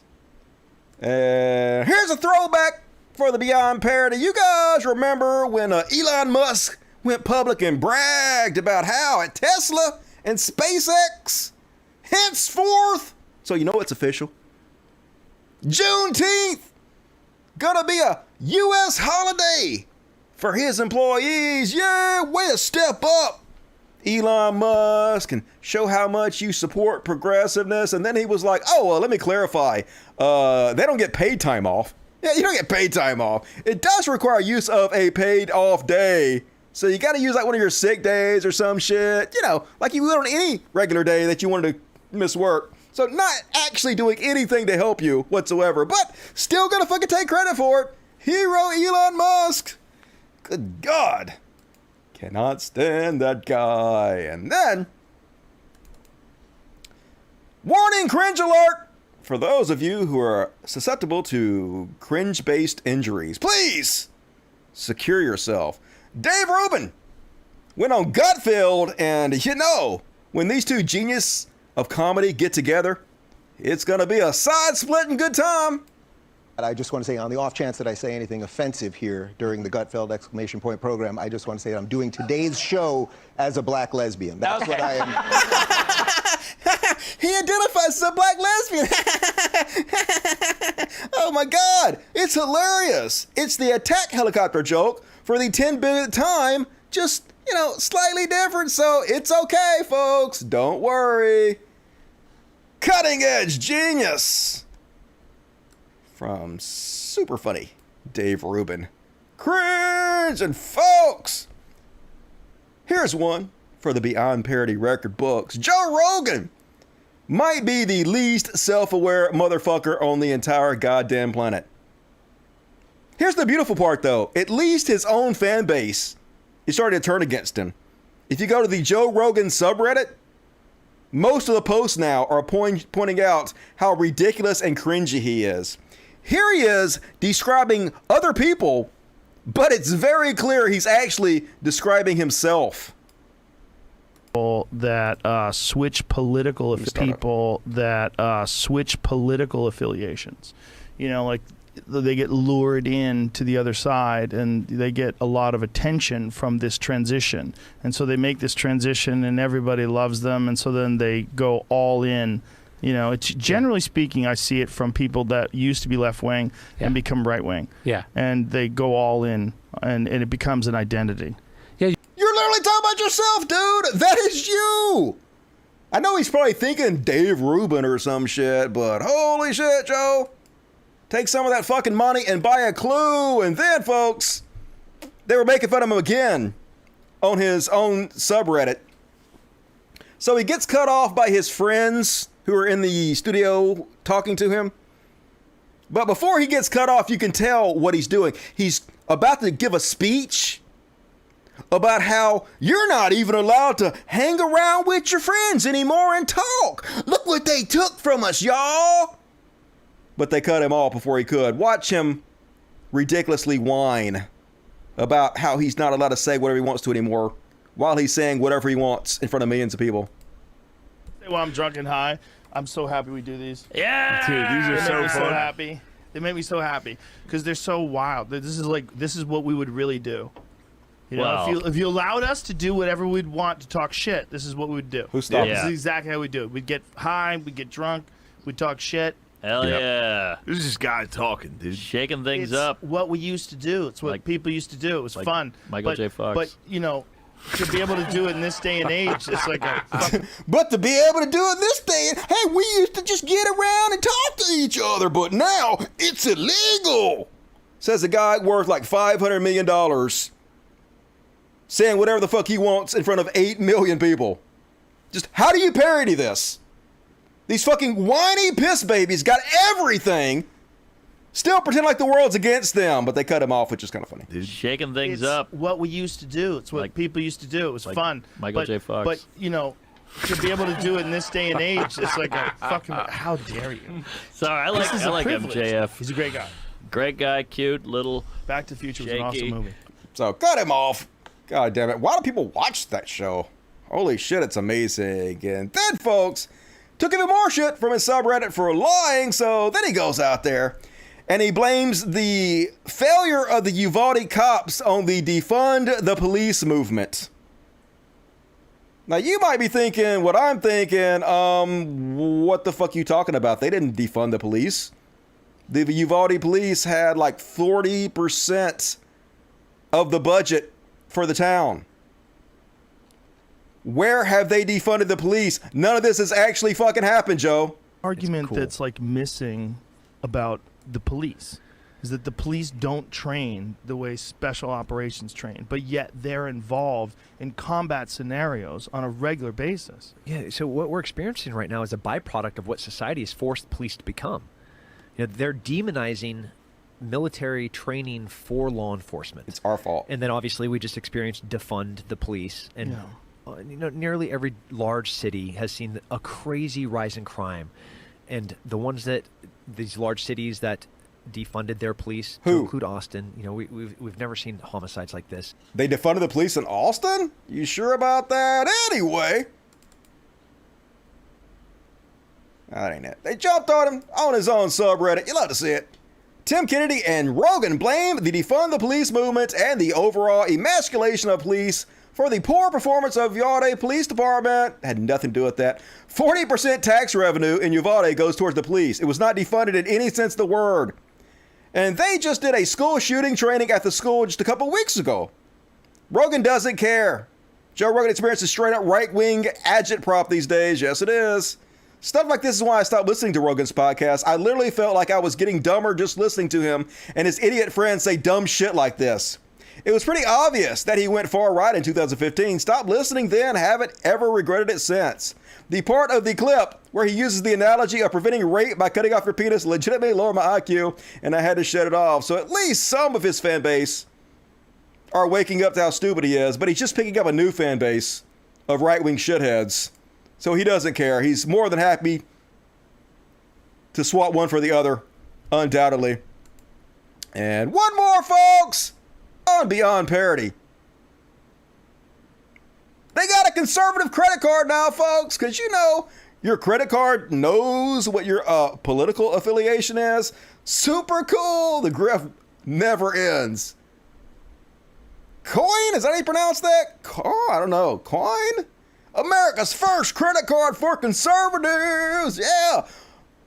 Imagine how proud you'll be when you go into Walmart and you hand the woman your coin card and she's like, just put it into the thing there. I don't give a shit about your card. And maybe she'll see what it says on it and she'll know instantly that you're a Trump supporting dickhead. Imagine how owned she probably will be. She might be a lefty. You don't know. Credit cards for conservatives. It just makes sense, folks. Get yours today.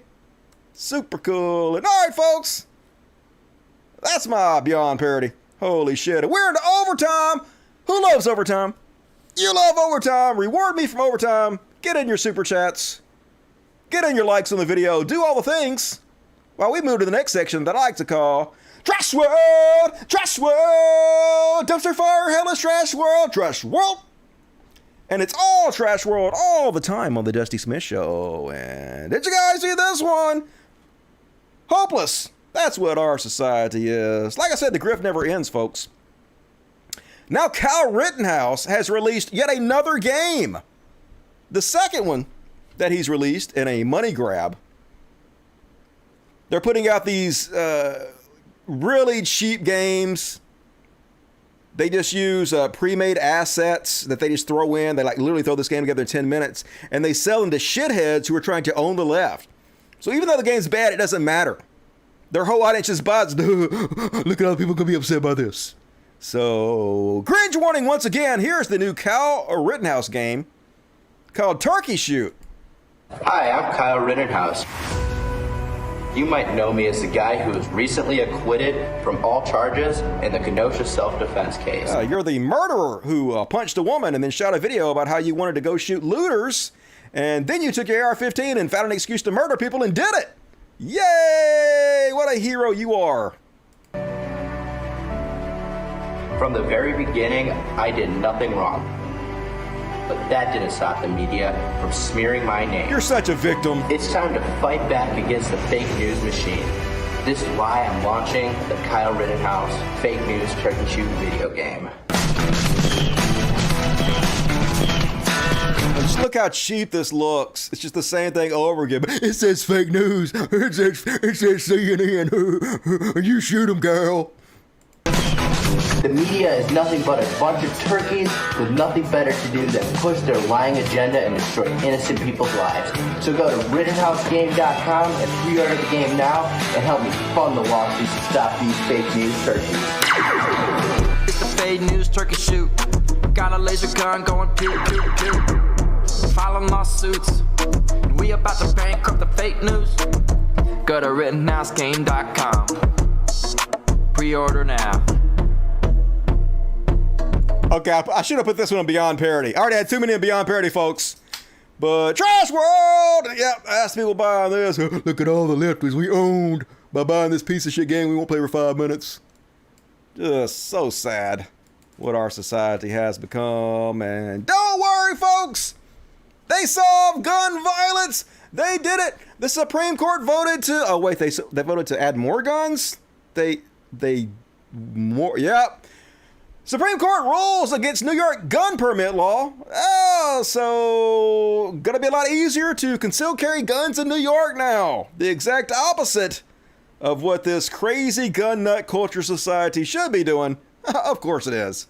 Why would we expect any different? I'm sure those of you overseas are not surprised at all. And speaking of crazy gun nuts, Walter Masterson went to a gun show posed as an elementary school teacher to see what kind of gun they recommend he buy. Let's have a look. We're teachers, and we're trying to arm ourselves for, the classroom. Smith & Wesson Bodyguard or something, then 380. Yeah. Because it slips in your pocket, nobody knows it's there. You use the Remora type. The kids aren't going to see it. Kids aren't going to see it. You can get it with a built-in laser. You pull it out, you hit the button, you know you're already going to hit. Wait, the built-in, so the built-in laser. It has a laser built into it, yeah. You can get. Let's say I'm incapacitated. I don't want, a student to not be able to use it if I'm taken down. That's why you want something little like that. You don't want a 9mm because of the recoil. Yeah, like small fingers could use it. Great. Yeah, you don't want a big gun. Well, if your elementary school kids need to murder the school shooter after he's killed you, little gun. Not a lot of recoil. Kids can handle it. Super cool and normal, America. Yay. And last up on Trash World, short Trash World tonight. Hackers!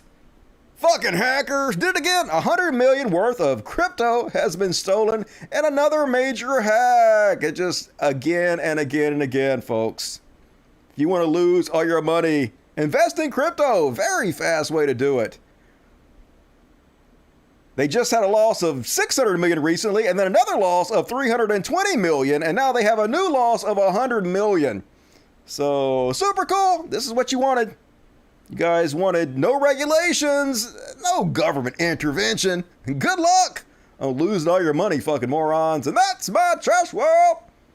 Hope you guys enjoyed it. Now, we're going to swiftly move into the next section. A little something I like to call, what the fuck?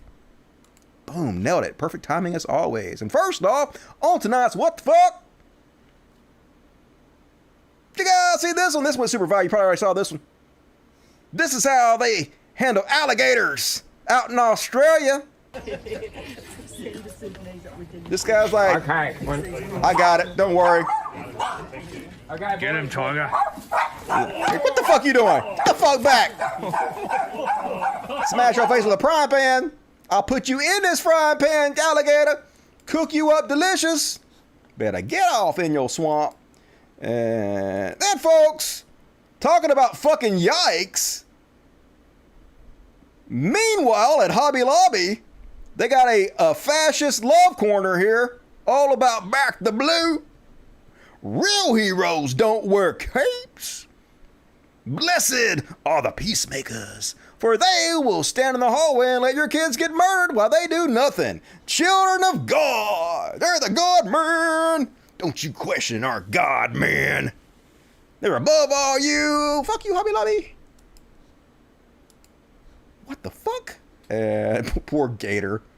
Don't feel sorry for the Gator. It's all good. And then, folks, this next video clip is another one of these things that's just incredibly fucking relatable to all of us.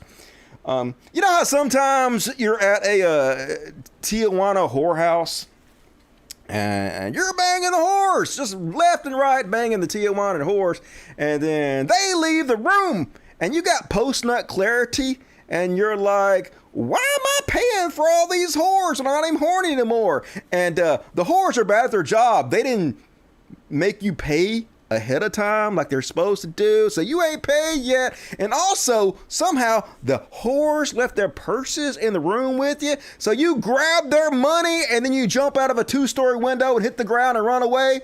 You know, like we all do all the time.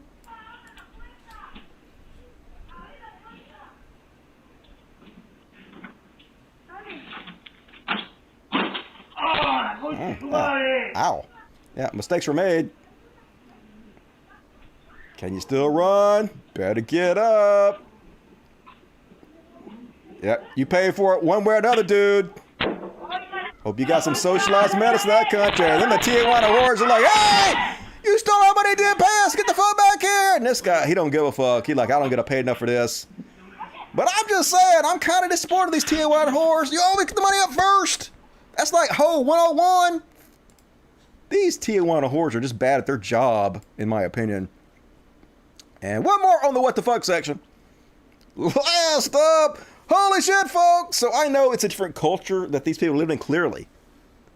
I mean, I live in a mostly black community, but the culture I live in is not like this. So apparently, robbing stores is so normal to these people that they don't believe the person in the store has any right to fight back in any way.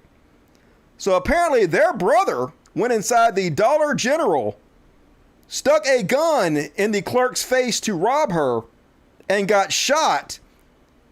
And they're mad at the clerk. They're saying the clerk had no right to defend herself. Watch this crazy bullshit. These siblings are furious. Their brother, who police say was an armed robber, was gunned down by a store clerk. The pair acknowledges that he was wrong for Roosevelt Rapley to try and rob the Dollar General on North Gettysburg Avenue, but they say the clerk shouldn't have had a gun at work.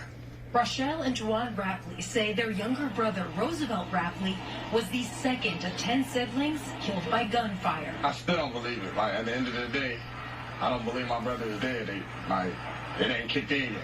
And they're furious about how it happened. At the end of the day, that's not right. Police say a Dollar General clerk shot and killed 23-year-old Roosevelt, who showed a gun and demanded cash Wednesday. Witnesses indicated that the weapon was brandished and pointed at employees. The siblings recognize their brother's wrongdoing. He got some responsibility, but not all. But they say that still doesn't warrant the clerk's actions. Right and wrong is wrong. That was wrong for that clerk to shoot my brother in in the chest. Yes, he's robbing y'all. Oh, well. Call the police. That's what y'all supposed to do. Y'all not supposed to take matters in your own hands. If that's the case, I'm going to take matters in my own hands. Oh, that's a threat right there. Oh, you gotta take matters in your own hands? I'm gonna take matter into my own hands. You're just supposed to get robbed. I mean, yeah, sometimes they murder you in those robberies to leave no witnesses, but just get murdered. None of your business. Just die. What the fuck, yo? Not very bright. Anyway, that's my what the fuck section. What you guys think about that crazy bullshit? Nuts! And as always, folks, I'm going to read all the super chats at the end of the show. Please hit the like button. But we still got plenty of show left, folks. Mega show. Holy shit. Dusty done it again, y'all.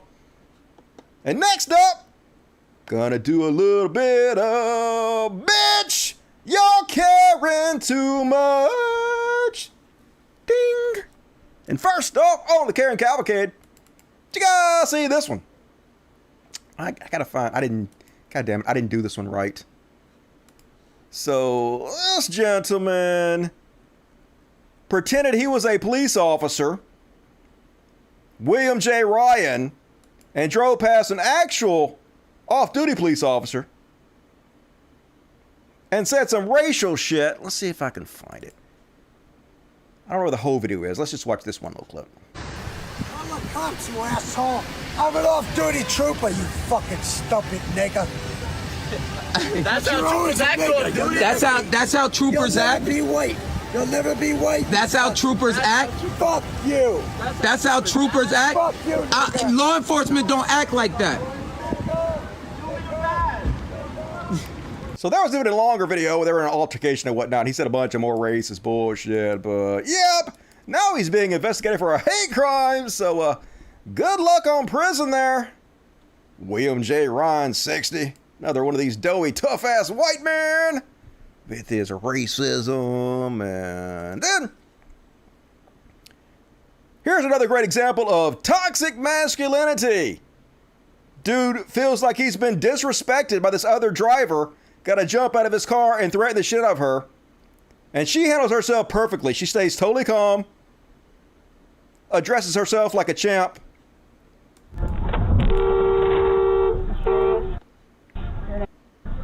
Really? Go. Excuse me, get in the car. No, I did not. I didn't see it. Can you get back? Get back in it. Go get in your car. Relax. Calm down. You'll live longer. Calm down. Go for it. Go. Get in the car. Imagine having this much of a chip on your shoulder. Oh my kids! I'll whoop your ass! Oh my kids! I'll whoop your ass! Why are you putting that on your kids? I'm not. Well, that's just nasty.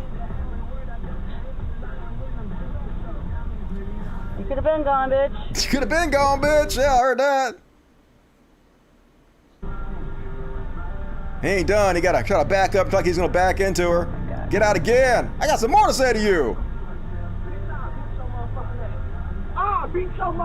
Just get in your car. Oh, my mama. Now you got your mama into it? Calm down, man. I bet she ain't proud of your behavior. You don't scare me. You're not scaring me. I'm not trying to she ain't trying to scare you, dude. I didn't do nothing. Wow. Good Lord. What a fucking baby. Everything wrong with how men believe they have to act. Be so defensive. Oh my God, you disrespect me? I'll whoop your ass. Shut the fuck up and get back in your car. Don't let it ruin your day, motherfucker. One more, folks. On the Karen section. Another typical day on a plane. And I don't know about you guys, but I'm tired of these motherfucking Karens on this motherfucking plane. Go ahead. Hi, everyone. We're flying. Go ahead. Say it again. Everyone needs to stay seated. You know what? I'm an immigrant. I'm from Mexico. Okay, you just called her a nigger. What the fuck? I'm from Mexico. Okay, you just called her a nigger. 100%. Put your hands on me. Drunk as shit. No, sit down. I will not. Making a fool of yourself. I will not. Sit down, Karen. Fuck you. God bless you. God bless you. Don't touch him. Stay seated, please. No, you need to get her off this plane. Can I have you please stay seated? You need to get her off this fucking plane. Right here. But I can't Can confirm she called her a racial slur. Call me a nigger? Literally. Can you confirm that? Can you confirm that? Thank you. Me? Do you feel comfortable sitting here? Sure, I don't care. If we can leave. No, we're going back. Hey folks, just want to check quick update here. We got to return to the gate real quick to take care of the situation. We gotta get this bitch out the plane. Hopefully we get you guys this airplane. Gotta return to the gate. Sorry. Off to LA, but sorry about the delay. We have to take care of this. Thank you. Way to ruin it for everybody, dumbass. That's why you don't drink and fly, folks. Try not to be drunk in public too much. Usually end up making a fucking fool of yourself. And that is my very short, very amazing Karen section. And let's jump right into the heroes, folks, because we could be heroes for just one day. And you guys watch the Breaking Bad. I'm the one who knocks. Well, anyway, apparently Dean Norris is cool. Dean Norris is the guy that pays Hank's brother-in-law working for the DEA. Spoiler alert! Not gonna give it to you. Anyway, he telling the truth about capitalism. Took a little flack for it, but he also got a bunch of love, which I love to see. He says, you're not getting robbed at the pump. You're paying fair market price for a commodity. If you love capitalism so much, then shut the fuck up. Exactly. They're gouging us. That's what capitalism is all fucking about. We need to seize the oil fields. We can take all the profits, the billions of dollars every quarter, the 90 billion per quarter, every goddamn oil company is making. And we can take half that money, use that to lower the gas prices, and then take the other half and use it to pay for renewables and shit so we can get off the oil standard stat, which is exactly what we need to do to make sure these Middle Eastern countries and Russia doesn't have the same power over us that they do right now. There's no fucking reason we should allow a small amount of rich assholes, evil men, to have our natural resources that should belong to fucking all of us. Makes no fucking sense. But if you're okay with that, if you have a problem with seizing the oil companies, then shut the fuck up about the gas prices, because it's just capitalism, motherfuckers. And last up, one more hero. A bunch of heroes, in fact. Good to know that there's some good in the world. Good to know that people are fighting back. I showed you in the last show how the Proud Boys stormed into the drag queen story hour, threatened lives, made the children feel unsafe. Well, it had the Streisand effect. A lot of times when you try to ban something, when you try to shut something down, it has the opposite effect. Makes more people want to support it. Drag Queen Story Hour at Zoo, Montana draws hundreds of kids and supporters. A crowd of more than 700 kids and adults listened to stories read by drag performers at Zoo, Montana in Billings on Wednesday. Keldon Joyner, a Montana performer whose drag persona goes by Anita Shadow, read books about wildlife and diverse identities at the zoo as part of Pride celebrations scheduled in Billings for the last full week of June. So good on you guys for not being intimidated, for not letting these fucking bigots win. Nobody is being harmed here. Somebody is reading children's stories. The horror. Gotta have laws against this, don't we? So good to see. There's some good in the world. Kudos to you guys. And all right, folks, got one more section for you. Gonna bust this shit out real quick. A little something I like to call, even though it wasn't at all, it was not a slow news week at all. But I'm going to do the section anyway. This is Slow News Week with Dusty Smith. Yeah! And first off, on Slow News Week with Dusty Smith, yeah! Did you guys see this one? Elon Musk. The biggest difference between the right and the left is that my wife and child left me. They never write me. Hilarious. Now, folks, this is not real. You know how you know it's not real? Because it's funny. Dead giveaway right off the bat. Elon Musk has a funny tweet. It can't be possibly real. But you guys hear that Elon Musk has an 18-year-old, I believe his daughter, a trans daughter, who has changed her name. Is it a daughter or a son? I can't remember. I think it's a daughter. Maybe it's a son. Anyway, they've changed their name and they no longer want anything to do with Elon Musk. So it's no wonder he's come out so strongly against the culture war and gender. His wife, first of all, left him for a transgender woman, and now his kid wants nothing to fucking do with him. Anybody know if what gender his kid is? Anyway, good to see it. No wonder he's freaking the fuck out. Couldn't happen to a better dude. And shout out to K. Drew, who made some fan art for me. All right. I look like a gelfling. Gelfling? Is that how you pronounce that? Gelfling. And I appreciate your very generous proportions on my waistline. I have an 8-pack, yo. You know, like in real life. And I got a cute little cat on my shoulder. Nailed it. Thank you, K. Drew. And then, folks, apparently this is the inside of a shellfish. And I just got to tell you, I'm about to go fuck my Captain D order. What the fuck, yo? I am horny for seafood. That shit looks delicious. Yum. And then, folks, I didn't watch this video. Okay, I'm just going to go ahead and say I didn't watch this video yet. Why would I watch a video before I put it on the show? I just figured we all watch it together at the same time and be outraged by it. So apparently this is a video of a girl showing off her outfit that cost $10,155. And oh, no, you don't, with your obscene displays of wealth. Let's take a look at it. I mean, she looked kind of cute, but first she's like, her top's only $30. Okay, that's not much. Your shorts are only $20. That's not much. Where's the $10,000 come from? You flaunting girl.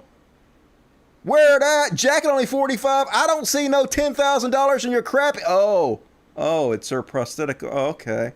Oh, yikes. Sorry. My bad. And next up, on Slow News Week, Dusty Smith. Yeah. You know what I love, folks? People who can take a joke. Cannot stand people who just get all upset on everything, can't take a fucking joke. It takes like a confidence in yourself to be able to take a joke. So here's a great example of a guy who can take a joke and dish it out. Jesus!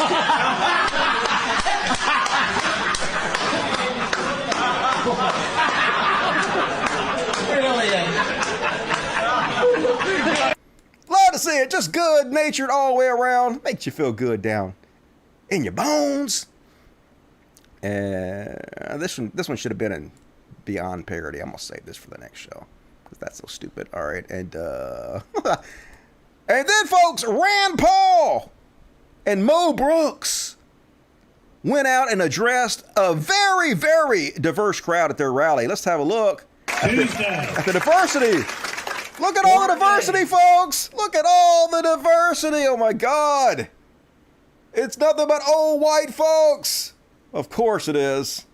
Nobody's shocked. Might want to like hire a black person, a Mexican, somebody to stand in that sea of mayonnaise. I'm just saying. And all right, folks, that's my show. That's all I got. I did it.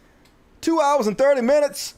Cool, cool, cool. Hope you guys had a good time tonight. Let me read the super chats and I'll do a quick Q&A at the end. Please hit the like button if you bail out. Do it, do it, do it. Thank you. What's Biden's problem?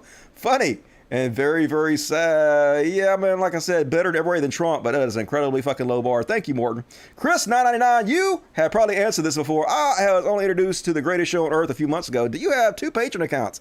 I want to make sure I have joined the correct one. Yes, I have 2 Patreon accounts. This is going to sound self-serving, but this is how honest I am. I had another Patreon account for my atheist videos. When I did single videos, I had a Patreon account that I charge per video. And when I started doing my podcast, I did not want to charge people who sign up for my Patreon for my single videos for my podcast because the formats were entirely different. So I stopped using that one for a long time. I basically gave up, I don't know, at least $10,000 a year for several years by not using that. I probably gave up $30,000 or $40,000, but I didn't want to charge people for something that they weren't like used to. Like I didn't want to charge them for my podcast when they're used to getting single videos and stuff. So I just didn't charge them for that account. I made a new one and I built up my Patreon from scratch for this new content I was doing, so to make sure I didn't screw anybody out of money. So that's why there's two. The one that I use for this podcast is in the link to the description of this video. So you click on the description of the video, and there's a link to it right there. It's patreon.com/podcast. Django Fat, $2. What's up, Django? E! Another $50 from E! Finishing us off real good, E, like you do. Because you do what you do, and I can't. Hey, I appreciate you doing what you do, E. You doing what you do means a whole hell of a lot, believe me. Psy is the true Antichrist. I know, right? Fucking Psy, this little pony dance. Fuck off, Psy. And, yeah, that's that. Joseph, give me another $5. Thank you, Joseph. Appreciate it. Joe LaFar gave me $3. Appreciate it, Joe. From right to left, $10. I'm Christian, but inactive, and a native Southerner. The USA is, I hope, too good for conservative Southern values. Marriage of church state is BS. Worth my losing friends to fight for what's right. Hey, I agree. Definitely time right now to stand up against anybody. Family, friends, what the fuck ever. Make your voice heard. Keep it lover. Dusty, there's a very good Romanian film about abortion called 4 months, 3 weeks, and 2 days, which relates to what's going on. All right, I'll check that out. Thanks for the recommendation. Stay strong, man. I will. Thank you, Oi boy. Shoegazer, the thing about those anti-HIV videos is they find a single person who is usually a child and will grow out of it, being ridiculous and treat it like that's what everyone in the left is like. It's called nut picking. That's exactly what they do. Stephen, $150. Holy shit, very generous. Love you, Stephen. Keep up the good work. You keep up the good work, Stephen. You also made an I already read that. All right, anything else? All right, cool. Now, if you guys have any question for me, time to talk to the dirty, sexy pores. Love me some dirty, sexy pores. And usually this time of the show where I tell you guys what I've been watching. I just started watching the show Humans. I know they have a 3rd season already. I'm late on watching it, but it's pretty good. I like it. And there's a new show that just came out called The Old Man. It has the dude in it. And it's really good. If you guys haven't seen it, there's 4 episodes of The Old Man. It's like he's like this old badass. I kind of relate a little bit. And all right, that's about all I've been watching. The Boys, of course. Watch The Boys if you have not watched The Boys. The Boys is fucking about. Oh, the new season of the Umbrella Society is out. And it's, in my opinion, the best season yet. I thought the first 2 seasons were fine. Was pretty good. But the new season is out, and Elliot Page transitions on the show. So it went woke, but it's not going to go broke. It's actually really good. It's actually heartwarming because his entire family on the show is very loving and supportive of him automatically.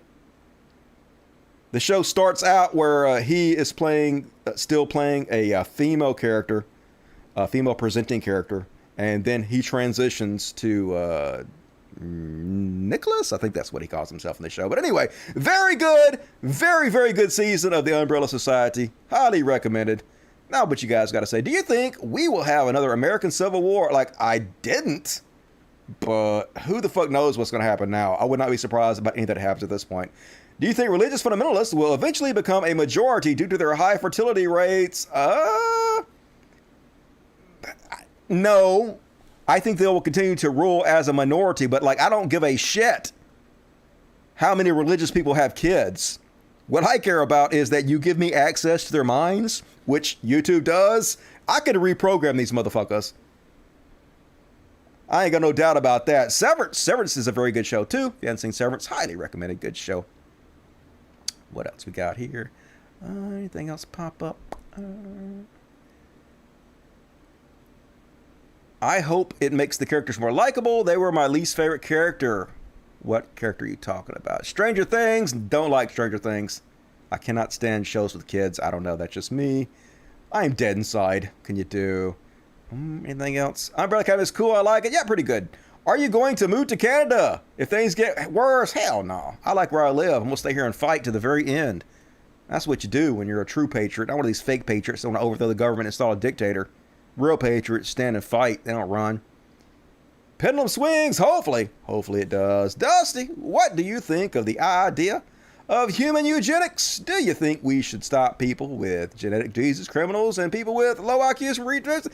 I don't think that we should stop people from reproducing. No, hell no. But I do think that if we have some kind of future technology that allows us to edit our genes and get rid of diseases and shit, or like a customized children in any way the parents want to, I'm all for that. Sure, let's do it. Sounds good to me. As much as I support Elliot, I do think Umbrella Academy adapting his role a weird choice plot story-wise. I mean, I didn't see anything weird about it. It wasn't even that big of a deal. It was just one day he was like, all right, I'm trans now. And they're like, cool. That's the way it should be, right? Wasn't a big to-do about it or anything. It's just, hey, I'm this. And they're like, okay, we'll love you anyway. And they're like, okay, fine. And they moved on with it. So that was the perfect way to handle it. And I understand that he would not want to continue presenting as female if that's not how he authentically feels about himself. You can create medical technology to create healthy people. Yeah, that sounds good to me. I'm all about that. New episodes of Reno 911 were great. I've not seen those. I need to go check that out. I will go check it out. Would you ever consider co-hosting a show with TJ? Yeah, sure. If TJ wants to do a show, he can reach out to me. Sort of like Leftovers, but you could inform TJ and the audience. I'd watch it. All right, maybe. We'll see what happens. Don't know, but TJ's out there and you want to get rid of those other two jokers you're working with. Work with me instead. I can do something. Genetic engineering can even make super soldiers. Shh. Gonna make some V. Like on The Boys. You a fan of Harry Potter? Hell no. Harry Potter sucks. Boring as shit. Only thing more boring than Harry Potter? Lord of the Rings. Have you seen The Wire? Yes, The Wire. One of the greatest television shows ever created.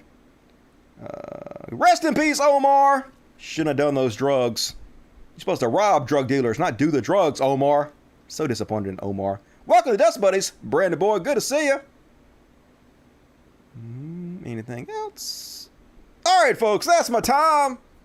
It's already 10:36. We rolled through another incredible, entertaining episode of the greatest show in the history of mankind. Love the fucking shit out of you guys. Thank you for everybody who supported the show. Please consider supporting me on Patreon, patreon.com/SussCodcast. Link in the description of this video. We do a lot of good work here at the Humanist Society of Miscellaneous Homosexuality, and help us out if you can. Surely appreciated. Folks, I'll be back on Monday. It's Friday, so that means Monday. Gonna be back on Monday. Are you a fan of MSTK3K? Not really. Not really my thing, but it's okay. It's not bad. All right, I'm out here. Love the shit out of you guys. I will see you after the weekend's over. Be sure to tune in on Monday, 8 p.m. Central, 9 Eastern. We do this every week, Monday and Friday. Tell your friends. Please hit the like button. Please hit the subscribe button. Hit the little bell so you're notified when I do new shows. See you guys soon. Love you. Good night. Logic. Fuck yes. And let's play a little Talking Points, an original song by Dusty Smith to play us out with.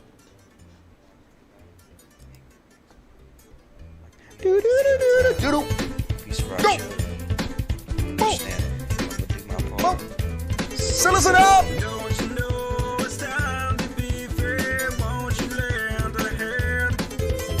Won't you show the world your outrage? Won't you take a stand?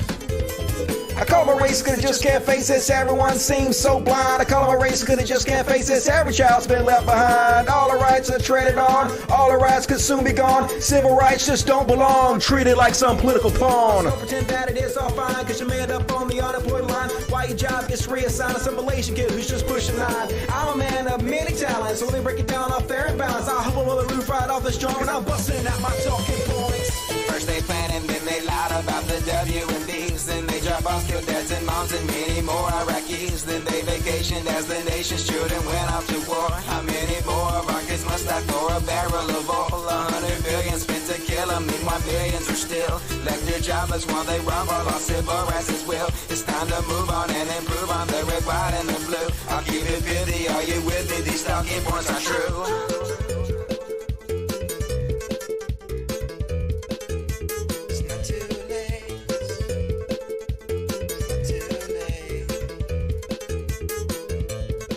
It's time to judge my soul, when it's time to pay that toll. I know that at least those one who stood for peace. And I know that on that day, when I finally have my say, the world will hear me. Cause I'm gonna shout it, gonna tell my mother, gonna tell my brother, if we love each other, we can make a change. Gonna tell my mother, gonna tell my brother, if we love each other, we can make a change. First they plan and then they lie dads and moms and many more Iraqis. Then they vacationed as the nation's children went off to war. How many more of our kids must die for a barrel of oil? 100 billion spent to kill them, meanwhile millions are still left here jobless while they rob our lost civil rights as well. It's time to move on and improve on the red, white, and the blue. I'll keep it 50, are you with me? These talking points are true.